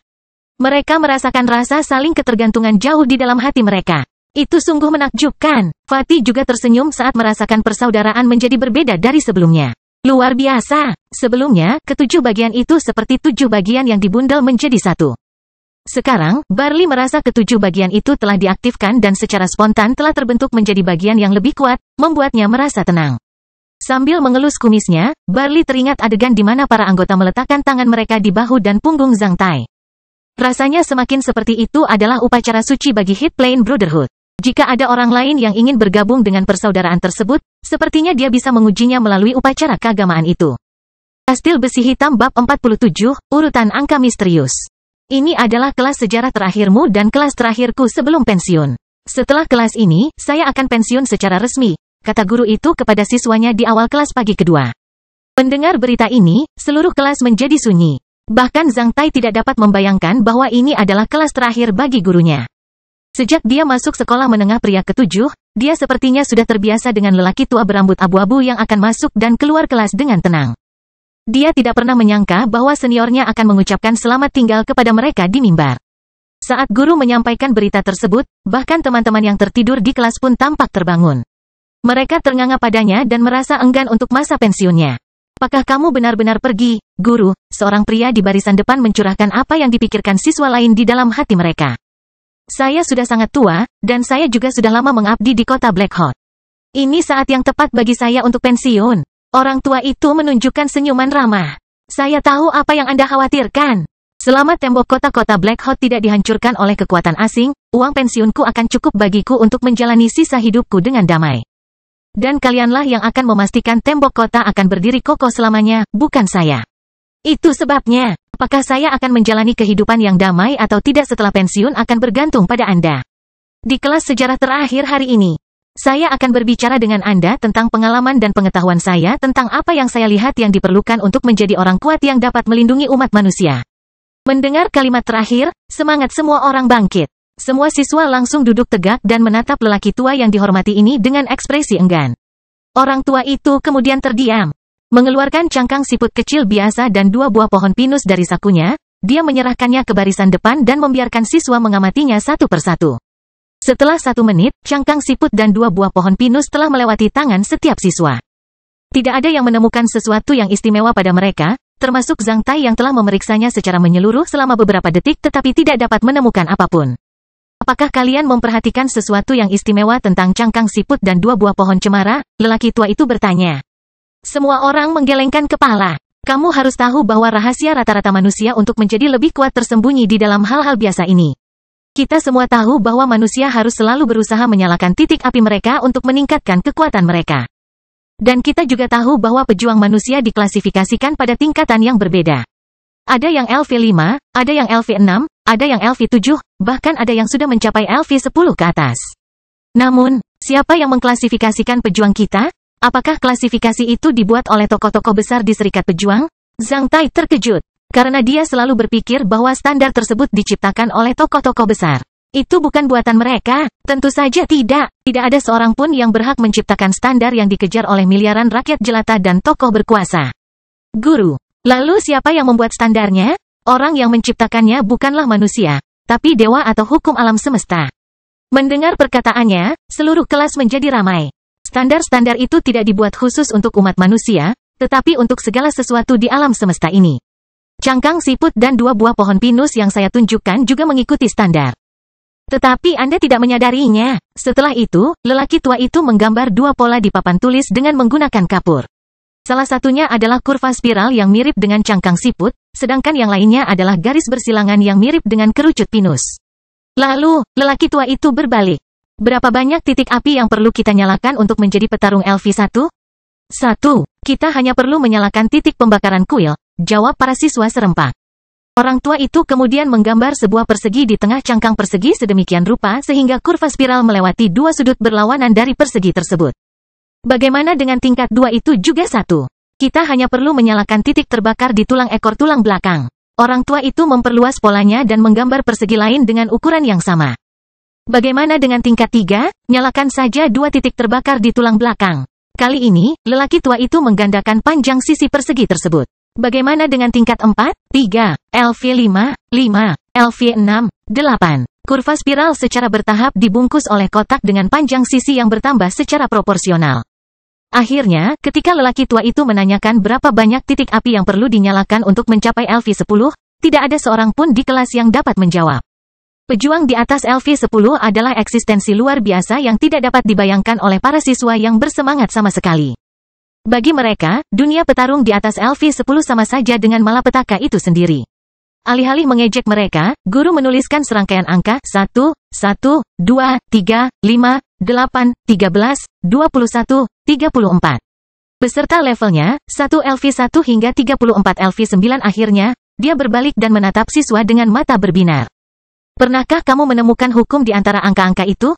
Setelah menatap angka-angka itu beberapa saat, seseorang akhirnya menyadarinya. Setiap angka merupakan penjumlahan dari 2 angka sebelumnya. Apalagi, melihat urutan angka, sesuatu dalam pikiran Zhang Tai sepertinya meledak. Namun, Zhang Tai tidak bisa memahaminya. Mengapa tidak membagi yang berikutnya dengan yang sebelumnya dan mencari tahu hukum di antara mereka? Ketika siswa yang bersemangat telah mempelajari dasar-dasar matematika, mereka menundukkan kepala dan mulai menghitung hasilnya. Hasil pertama 1, hasil kedua 0,5, hasil ketiga 0,66666, hasil keempat 0,6, hasil kelima 0,625, hasil keenam 0,61538, hasil ketujuh 0,619047, dan hasil keduanya adalah 0,617647. Pernahkah Anda memperhatikan bahwa angkanya mendekati 0,618? Guru menuangkan kebenaran, mencerahkan semua siswa. Ya, bagaimana mungkin? Untuk mencapai LV1 perlu menyalakan 1 titik pembakaran, sedangkan tubuh manusia memiliki 33 ruas tulang belakang. Ketika seseorang menyalakan semua titik terbakar di tulang belakang, mereka akan mencapai tingkat 9. Standar ketat telah dibuat untuk mencapai setiap tingkat yang lebih tinggi. Demikian pula, Anda dapat menghitung sendiri berapa banyak lagi titik pembakaran yang perlu Anda nyalakan untuk menjadi petarung LV10. 55. Ya, apa berikutnya? 89. Jumlahnya akan bertambah secara geometris dengan cara yang mengerikan. Itu menjelaskan mengapa semakin tinggi levelnya, semakin besar perbedaannya, dan deret ini. Lelaki tua itu berbalik dan menunjuk angka-angka di papan tulis, disebut deret Fibonacci Leonardo. Yang merupakan deret Fibonacci Leonardo urutan emas yang berisi banyak rahasia ditemukan oleh seorang ahli matematika bernama Leonardo Fibonacci ratusan tahun sebelum bencana. Di dalamnya terkandung hukum universal dan hukum pencipta. Lihatlah spiral di kanan dan kiri pohon cemara. Pernahkah Anda memperhatikan bahwa yang lebih kecil memiliki 5 garis di kiri dan 8 di kanan? Sedangkan yang lebih besar memiliki 8 garis di kiri dan 13 di kanan? Angka 5, 8, dan 13 berhubungan langsung dengan deret Fibonacci. Anda dapat memeriksa kotak pada kurva cangkang bekicot ini. Anda kemudian akan memahami hubungan antara kurva ini dan rangkaian angka ini, kurva Fibonacci atau rasio emas. Kurva adalah pola geometri barisan ini. Anda dapat menemukan hubungan ini di sebagian besar permulaan kehidupan. Jika Anda melihat alam dan benda-benda di samping Anda akan menemukan lebih banyak contoh. Misalnya, ada 2 kelompok spiral di dalam cakram bunga-bunga matahari, dan angka yang bersesuaian adalah 34 dan 55, 55 dan 89, 89 dan 144. Demikian pula, Anda bisa mendapatkan hasil yang sama pada mawar dan daun tisel.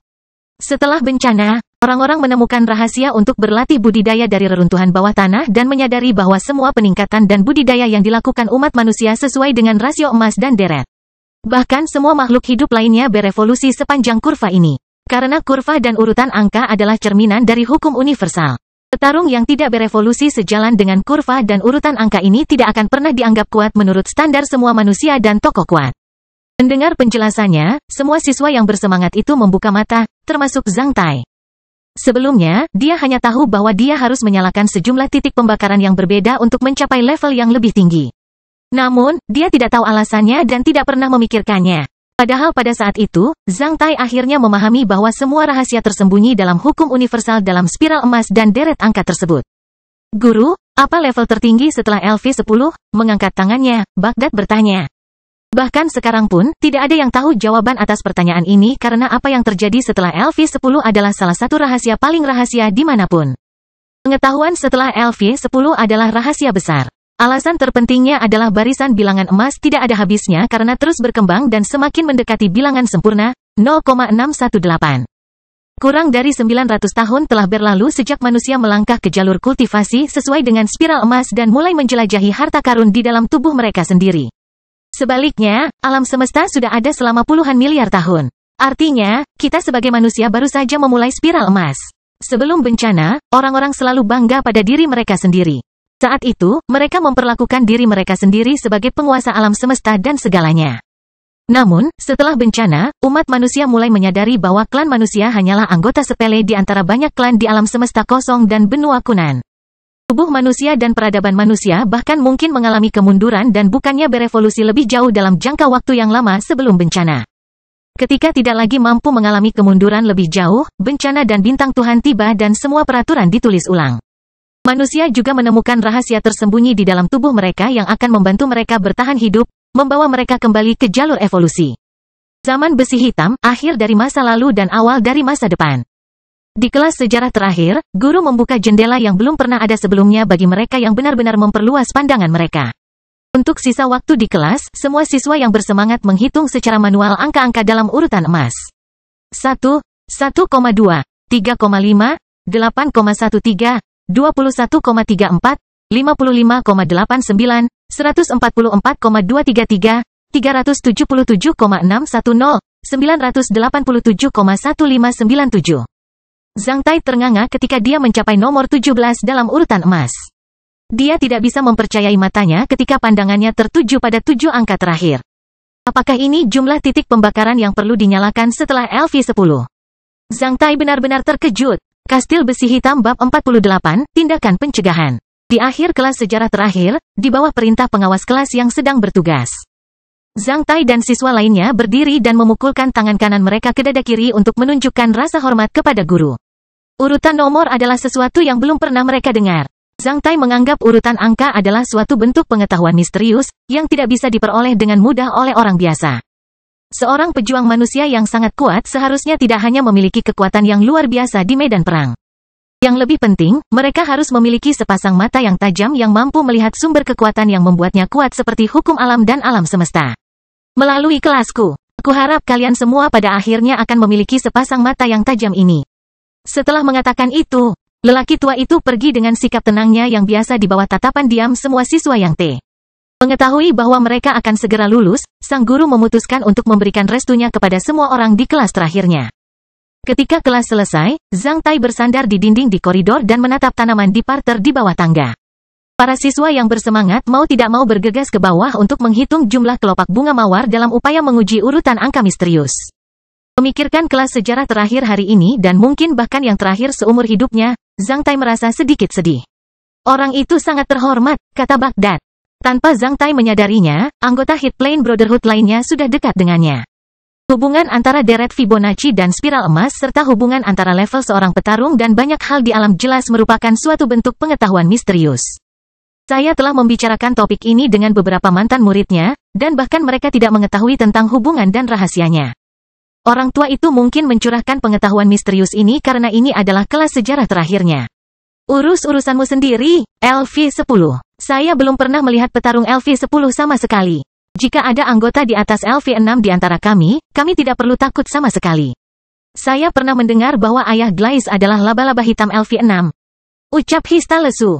Sambil mengayunkan tinjunya dengan keras, Baghdad dengan murung berkata, saya pasti akan mencapai LV6. Mari kita selesaikan masalah kita dulu. Saya merasa beberapa pria memandang kami dengan sangat tidak ramah. Sepanjang arah yang ditunjuk Late, mereka menemukan kelompok Glaize menatap mereka dengan marah di sisi lain koridor. Zhang Tai jelas merupakan target mereka. Bahkan ketika mereka menyadari bahwa persaudaraan 7 orang itu menoleh ke arah mereka pada saat yang sama, mereka tidak melirik mereka sedikitpun. Mereka hanya melihat Zhang Tai. Ketika Zhang Tai memperhatikan mereka, Zuhair, salah satu pengikut Glaize yang paling setia, membuat gerakan agresif dan mengancam dengan menggorok lehernya dengan ibu jari ke arah Zhang Tai.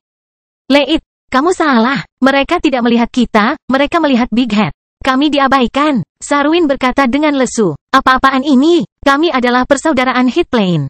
Itu berani memprovokasi kita? Pada hitungan 1, 2, 3, ayo kirimkan salam dari persaudaraan kita, agar mereka berhenti mengabaikan kita, usul Barley ke samping. Kemudian dia mulai menghitung, ayo. 1, 2, 3. Persetan kamu. Setelah hitungan mundur selesai, kelompok beranggotakan 7 orang, termasuk Zhang Tai, mengangkat jari tengah mereka ke arah kelompok Glaize. Menyebabkan ekspresi kelompok Glaize tiba-tiba menjadi berubah. Dog juga berbalik dan menurunkan celananya sebelum mulai menamparkan pantatnya. Dia kemudian berbalik dan mulai membelai adik laki-lakinya saat dia menghadap mereka. Melihat tindakan Dog, seluruh anggota Hit Plane Brotherhood mulai tertawa terbahak-bahak, menakuti orang-orang di sekitar mereka. Menjelang kelas 3, kabar 2 kelompok yang bentrok dan saling provokasi di koridor sudah tersebar ke seluruh kelas.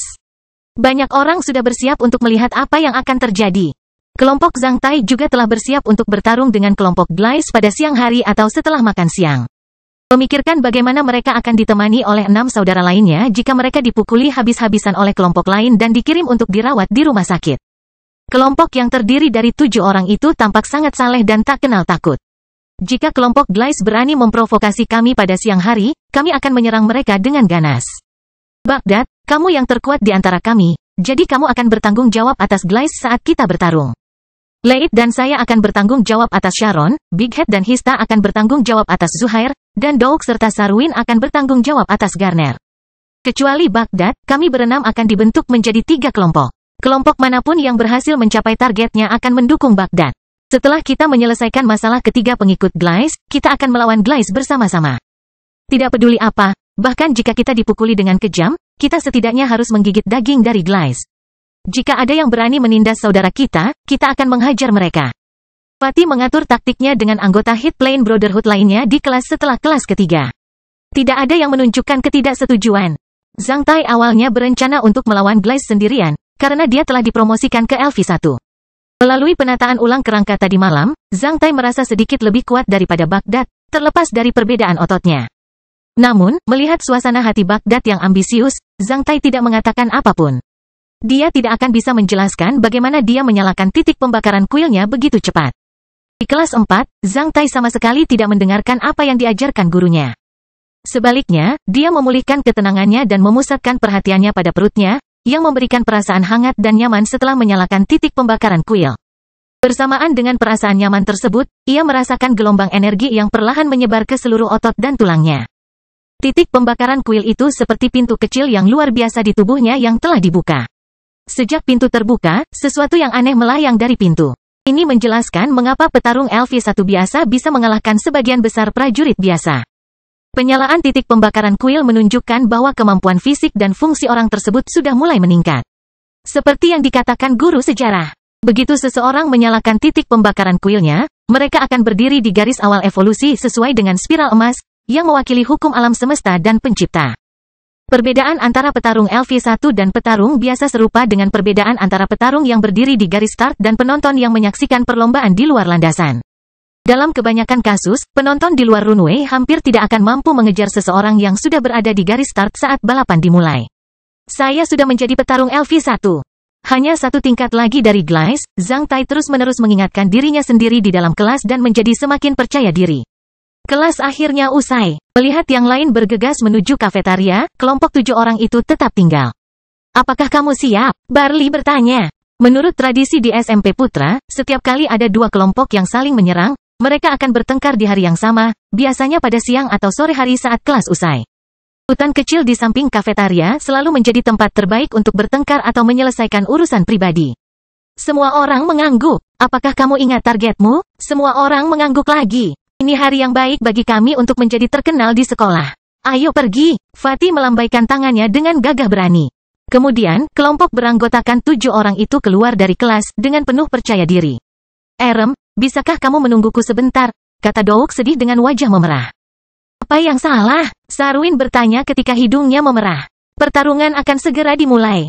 Perutku tidak enak badan, aku ingin ke kamar kecil. Mengatakan itu, wajah Douk hampir menunduk sampai ke selangkangan celananya. Itu, mungkin tadi sarapan, dan celanaku baru saja ditarik ke bawah. Aku sakit perut, sangat sulit untuk menahannya, dan saya rasa saya tidak dapat menahannya lebih lama lagi. Kupikir jika aku tidak menyelesaikannya sekarang, itu akan melemahkan kekuatan tempur kita secara keseluruhan.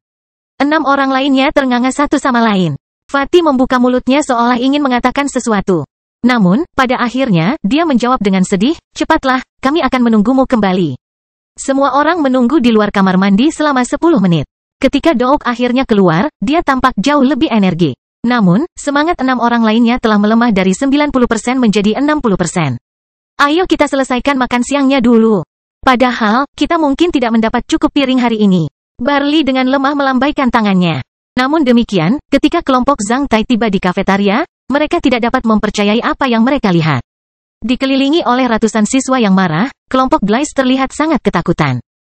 Pada saat yang sama, seseorang dari kelas yang sama sedang berdiri di atas meja makan dan menghasut para siswa yang bersemangat itu untuk melawan mereka. Kastil Besi Hitam Bab 49, Tokoh yang Berpengaruh. Kawan, apakah kamu bersedia menderita karena penindasan mereka seperti ini? Apakah kita takut pada mereka hanya karena Glice adalah petarung LV2? Apakah mereka lebih berbahaya daripada binatang buas yang akan kita temui di luar tembok kota dalam seminggu? Jika kami berani mempertaruhkan hidup kami untuk menghadapi tantangan di luar tembok. Lalu mengapa Anda takut terhadapnya? Berdiri di atas meja makan, seorang pria memprovokasi yang lain sambil menggunakan anggota tubuhnya untuk membuat gerakan. Alhasil, para siswa yang horny di kantin semakin heboh. Dia kemudian melanjutkan, mereka yang ditindas oleh mereka, apakah kamu berani muncul? Mereka yang tidak ingin dibuli oleh mereka. Berani tampil, mereka hanya 4 orang, namun kita memiliki setidaknya 400 orang. Mengapa kita harus takut pada mereka? Mengapa kita harus diintimidasi oleh mereka? Begitu kita bersatu satu sama lain, kita pasti tidak punya alasan untuk takut pada mereka. Bisakah mereka bertahan dari kepungan kita? Mari kita usir bajingan-bajingan itu dari kafetaria dan jangan biarkan mereka masuk sebelum lulus. Mulai hari ini dan seterusnya, begitu mereka berani membalas dendam pada salah satu dari kami akan membalas dendam bersama-sama dengan intensitas yang lebih besar. Apakah Anda bersedia bersatu dengan saya dan mengusir orang-orang membosankan ini dari kafetaria? Ayo anak-anak SMP Nasional ke-7, beranikan diri. Nona Daina sedang mengawasi kita. Karena dihasut, para siswa yang bersemangat menjadi sangat bersemangat. Mereka yang diintimidasi oleh Glice menjadi lebih bersemangat. Persetan dengan mereka sampai mati. Persetan dengan bajingan itu. Persetan dengan mereka sampai mati. Sudah waktunya untuk mengakhiri ini. Sial. Semua orang di kafetaria menjadi bersemangat dan perlahan-lahan bergerak menuju kelompok Glice. Zhang Tai dan Barley saling berpandangan beberapa saat sebelum Barley berkata, ayo kita temui mereka bersama murid-murid lain. Sambil berpikir sejenak, Zhang Tai mengangguk. Kemudian, ketujuh anggota persaudaraan itu saling melirik dan mengangguk. Melihat siswa itu memprovokasi orang lain di meja makan, Zhang Tai tiba-tiba memahami pepatah Donder, lidah yang lembut dapat mematahkan tulang yang keras. Namun, sebelum Zhang Tai bisa memikirkannya, Baghdad sudah bergegas maju dan menendang Sharon ke tanah. Sehingga semua siswa yang bersemangat tidak lagi bisa menunggu ketika mereka segera melompat ke depan dengan geraman marah. Pertempuran kacau dimulai. Ketika para siswa bergerak maju menuju kelompok Glice, Zhang Tai mengalihkan pandangannya ke anak laki-laki biasa yang berdiri di atas meja dan melihat sekilas senyuman pada saat itu. Zhang Tai menjadi sedikit tidak nyaman ketika dia menyadari bahwa janji Nona Daina digunakan oleh seseorang untuk memprovokasi orang lain. Faktanya, jika seorang petarung LV2 takut untuk melawan, dia akan segera dikalahkan oleh sekelompok burung hijau yang bahkan tidak mencapai LV1. Jika Glice melawan mereka tanpa hambatan apapun, maka siswa lainnya akan melakukannya. Harus membayar harga yang cukup besar. Glice tidak bodoh. Meskipun dia akan menghentikan seseorang untuk pergi dan memukuli mereka dengan kejam sepulang sekolah, dia tidak berani melumpuhkan sekelompok siswa yang marah. Dia tahu jika dia melakukan itu, yang menunggunya bukan sekadar cambukan. Bahkan ayahnya tidak akan mampu menyelesaikan hukumannya. Pers bangku, 290 kg. Jongkok dalam, 380 kg. Daya ledak maksimum tangan kanan, 510 kg. Daya ledak maksimum tangan kiri, 340 kg. Daya ledak maksimum pada kaki, 780 kg. Resistensi, 13. Saat ini, Glice hanya bisa berusaha sekuat tenaga melindungi Sharon, Zuhair, dan Garnier sementara puluhan pukulan dan tendangan datang dari segala arah. Kelompok Glice sangat menderita. Kecuali Glice, ketiga pengikutnya menangis sedih.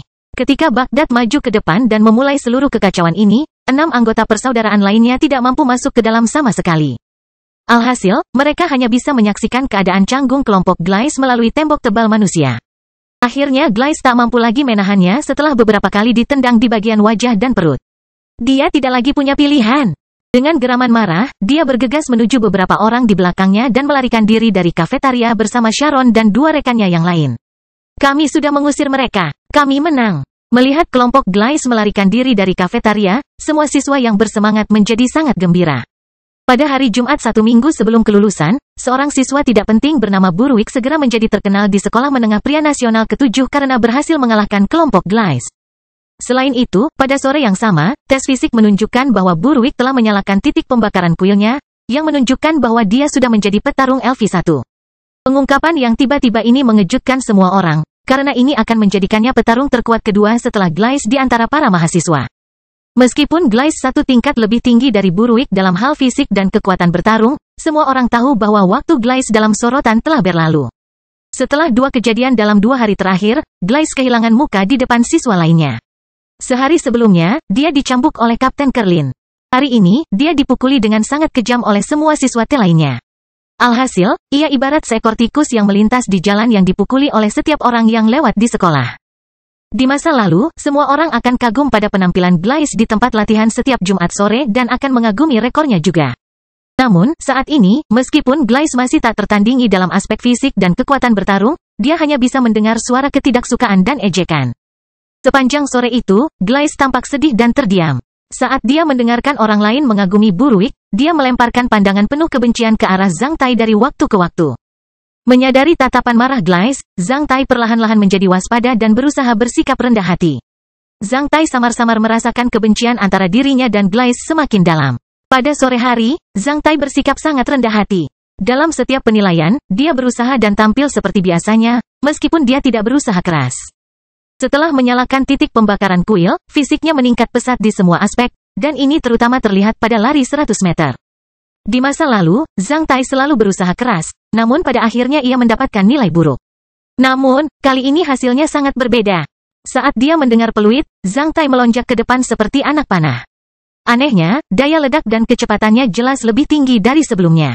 Dia merasa sangat gesit dan segera mendahului yang lain. Namun, sambil melirik ke arah orang-orang di sampingnya, Zhang Tai melambat dan akhirnya finish di posisi ke-6. Meski kali ini dia tidak mendapat nilai, seperti biasa, dia merasa sangat puas dengan hasilnya. Karena dia telah berusaha keras kali ini, Zhang Tai jelas tahu bahwa dia akan mampu menembus 11 detik jika dia mencobanya. Tanda-tanda barang lainnya yang berada di bawah kendali Zhang Tai adalah sebagai berikut: bench press 140 kg. Kekuatan angkat dalam jongkok dalam 180 kg. Kekuatan tinju yang meledak tinju kanan 260 kg. Tinju kiri, 200 kg. Daya ledak tendangan maksimum pada kaki 320 kg. Paku pemecah armor berkelanjutan maksimum 52. Hasil tesnya sama seperti biasanya. Selain Zhang Tai sendiri, tidak ada orang lain yang peduli dengan hasilnya. Meski sedikit lebih baik dari sebelumnya, namun tidak menarik perhatian. Dengan cara ini, orang tidak akan curiga, ejek Zhang Tai pada dirinya sendiri. Apa yang terjadi hari ini membuat Zhang Tai memahami kebenaran secara mendalam di zaman ini. Ketika semua orang berjuang untuk kelangsungan hidup mereka sendiri, seseorang harus ingat untuk menghindari menjadi target siapapun dimanapun dia berada. Karena dia tidak akan pernah tahu siapa yang ada di dekatnya dan siapa yang ada di dekatnya. Ingin menghajar mereka sampai mati. Kegagalan Glaze disebabkan oleh kesombongannya. Bahkan sebagai petarung LV2, lelaki sombong itu ditandai sebagai pecundang selama 2 minggu terakhirnya di sekolah. Sebaliknya, tidak ada seorang pun yang memperhatikan Buruik sebelum kejadian ini. Dia mengambil kesempatan ini untuk melampaui Glaze, menjadi bintang baru di sekolah. Dibandingkan dengan Buruik, Glaze hanyalah seorang idiot. Barley berkata kepada Zhang Tai di bawah naungan pohon saat istirahat sore. Orang itu memanfaatkan apa yang terjadi padamu kemarin dan apa yang terjadi pada persaudaraan kita pagi ini. Dia benar-benar memanfaatkan kesempatan besar ini untuk menimbulkan masalah pada kelompok Glaze. Saya curiga orang itu selalu menunggu kesempatan untuk menggunakan permusuhan terhadap Glaze untuk menyerangnya dan menggunakan ancaman Glaze untuk menyatukan yang lain. Orang ini sebenarnya sangat menakutkan. Dia menyembunyikan fakta bahwa dia adalah petarung LV1. Orang ini sebenarnya tidak berpikiran terbuka dan benar seperti yang terlihat. Dia sebenarnya sangat berbahaya, kamu harus berhati-hati di sekitarnya. Zhang Tai mengangguk dan mengingat senyum yang muncul di wajah Buruik ketika yang lain maju untuk menyerang kelompok Glaze. Setelah itu, suara ramai bergema dari beberapa langkah jauhnya. Tanpa melihat pun, Zhang Tai secara alami tahu bahwa seruan itu ditujukan untuk Buruik. Dikelilingi oleh banyak orang, Buruik menunjukkan keunggulan fisiknya yang nyata sebagai petarung LV1 dibandingkan prajurit biasa. Pada saat yang sama, sejumlah besar siswa yang berteriak dengan takjub. Sore itu, selain Buruik, Baghdad juga menjadi pusat perhatian dengan memukul kelompok Glaze. Kastil besi hitam bab 50, pedang dari ayah. Tidak ada hal istimewa yang terjadi pada akhir pekan itu. Pada hari Jumat sore sepulang sekolah, Zhang Tai pergi ke tingkat paling bawah dari klub pertarungan duri besi lagi untuk menjadi orang yang tidak berguna. Namun, berbeda dengan 2 hari lalu, Zhang Tai, yang sudah menjadi petarung tingkat 1, bisa dengan mudah menahan serangan Andrew Bennett. Kadang-kadang, Zhang Tai bahkan bisa mengendalikan ritme serangan anak itu, dengan sengaja membiarkan beberapa serangannya mengenai bagian tertentu di tubuhnya. Tentu saja, Zhang Tai akan berpura-pura ditendang oleh anak itu untuk memuaskan kesombongannya. Setiap kali dia terjatuh, dia selalu berdiri sebelum berkata, "Ayo, sayang." Akibatnya, anak itu selalu menyerangnya dengan mata merah. Pekerjaan sebagai mitra pelatihan dipandang sebagai pekerjaan berat bagi banyak orang. Namun, bagi Zhang Tai, lambat laun hal itu berubah menjadi permainan yang menarik, dia akan menerima pembayaran untuk mempercepat pertumbuhan buah tubuh besi. Karena terus-menerus dipukuli, Zhang Tai juga menyadari bahwa keterampilan bertarungnya telah meningkat. Ia mampu merespon serangan lawannya lebih cepat dari sebelumnya dan bisa lebih akurat mengidentifikasi niat menyerang lawan. Sebagai pihak yang berada di pihak yang benar-benar dikalahkan, Zhang Tai kadang-kadang bahkan mengendalikan ritme pertempuran. Pria bermata satu itu sangat membantuku. Zhang Tai merasa senang di dalam hati. Karena Zhang Tai belum pernah tersingkir beberapa kali dan telah tampil lebih baik dari sebelumnya, maka ia merasa posisinya di klub pertarungan telah meningkat. Setidaknya, 2 bajingan dari ruang peralatan tidak akan lagi mengejek atau bertaruh apakah dia akan tersingkir lagi. Selain itu, ketika dia meninggalkan klub pertarungan duri besi, Direktur Beck bahkan mendorongnya untuk bekerja lebih keras dan melunasi pembayaran mingguannya sebesar 3 koin perak dan 40 koin tembaga. Ini menandai pertama kalinya Zhang Tai mendapatkan uang. Zhang Tai dengan erat memegang koin-koin di sakunya dalam perjalanan pulang. Ketika dia sampai di rumahnya, dia menyadari bahwa koin-koin itu sudah menjadi panas. Menyerahkan koin-koin itu kepada ibunya, Zhang Tai merasa sangat puas melihat ekspresi takjub ibunya. Pada akhirnya, ibunya hanya mengambil 2 koin perak dan berkata dia akan menyimpannya untuk Zhang Tai, dan meninggalkan sisanya sebagai uang sakunya. Ini adalah pertama kalinya dia berkontribusi pada keluarganya melalui usahanya sendiri, menyebabkan dia dipenuhi dengan kesenangan dan kebanggaan. Pada hari Sabtu, seperti biasa, Zhang Tai membantu ibunya membuat minuman beras di rumah. Namun, kali ini berbeda. Kali ini, adik iparnya bergabung dengan mereka, sehingga Zhang Tai merasa segalanya jauh lebih mudah dibandingkan sebelumnya karena ia tidak punya banyak pekerjaan yang harus dilakukan. Kakak iparnya rajin dan pintar. Dia adalah seseorang yang unggul dalam pekerjaan rumah tangga dan memiliki reputasi yang baik di lingkungan sekitar. Sejak kedatangannya di tempat mereka, dia juga secara bertahap diterima oleh keluarga Zhang.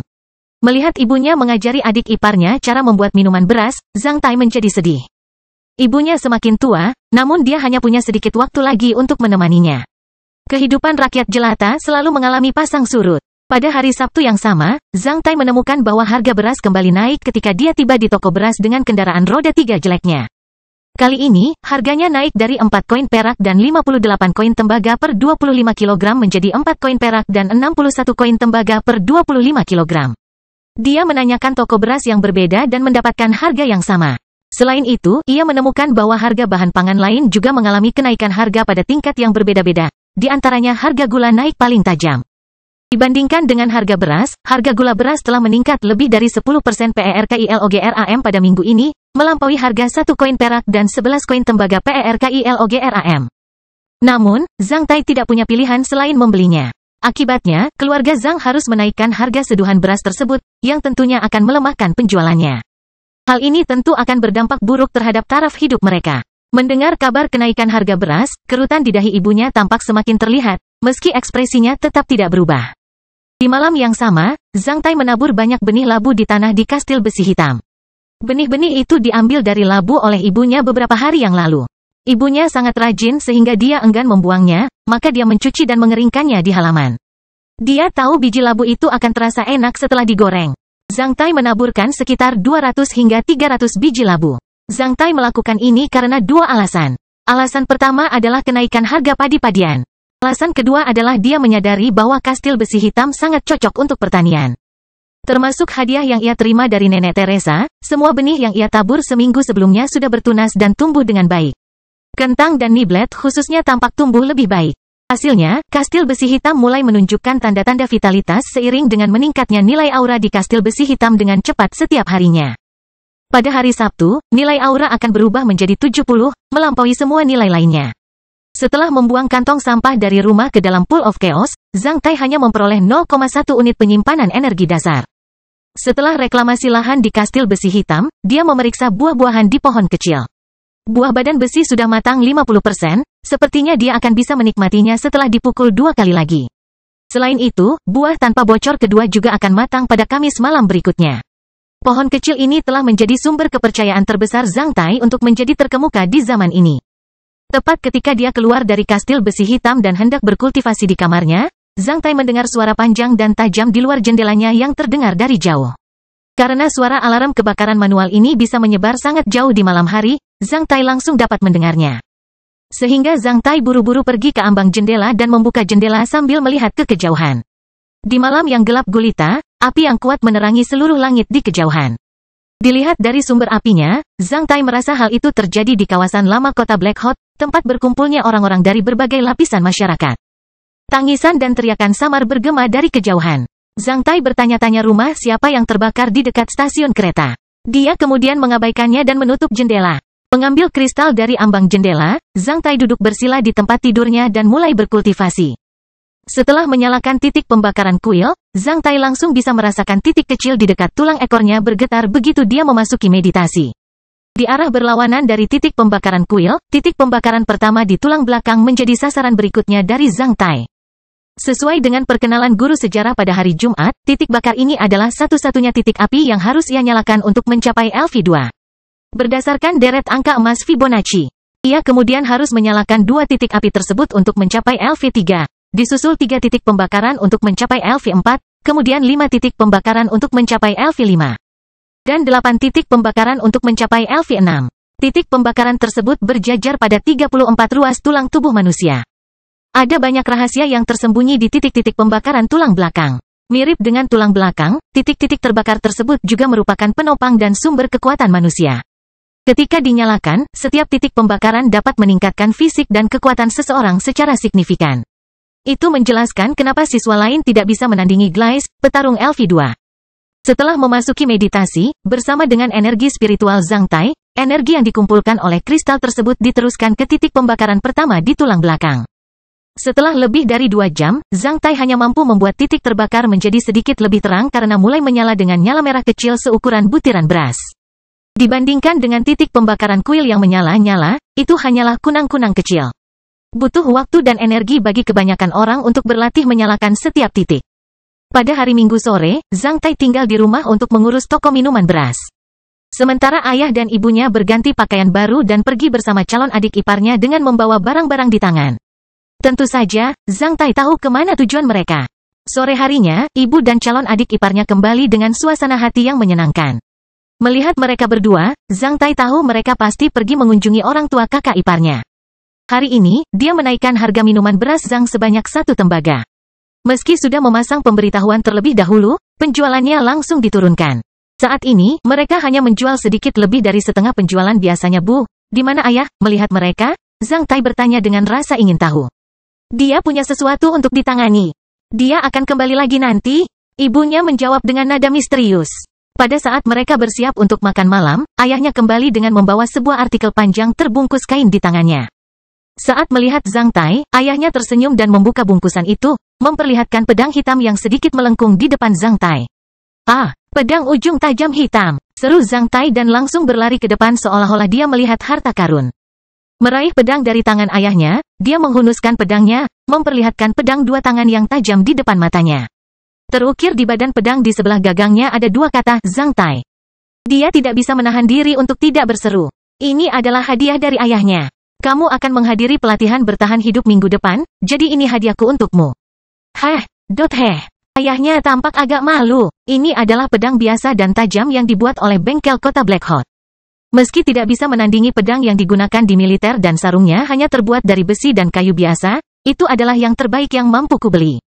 Jadi aku harap aku menyukainya, ayah. Sebelum ayahnya bisa menyelesaikan kalimatnya, Zhang Tai langsung memeluknya sambil mencium wajah ayahnya.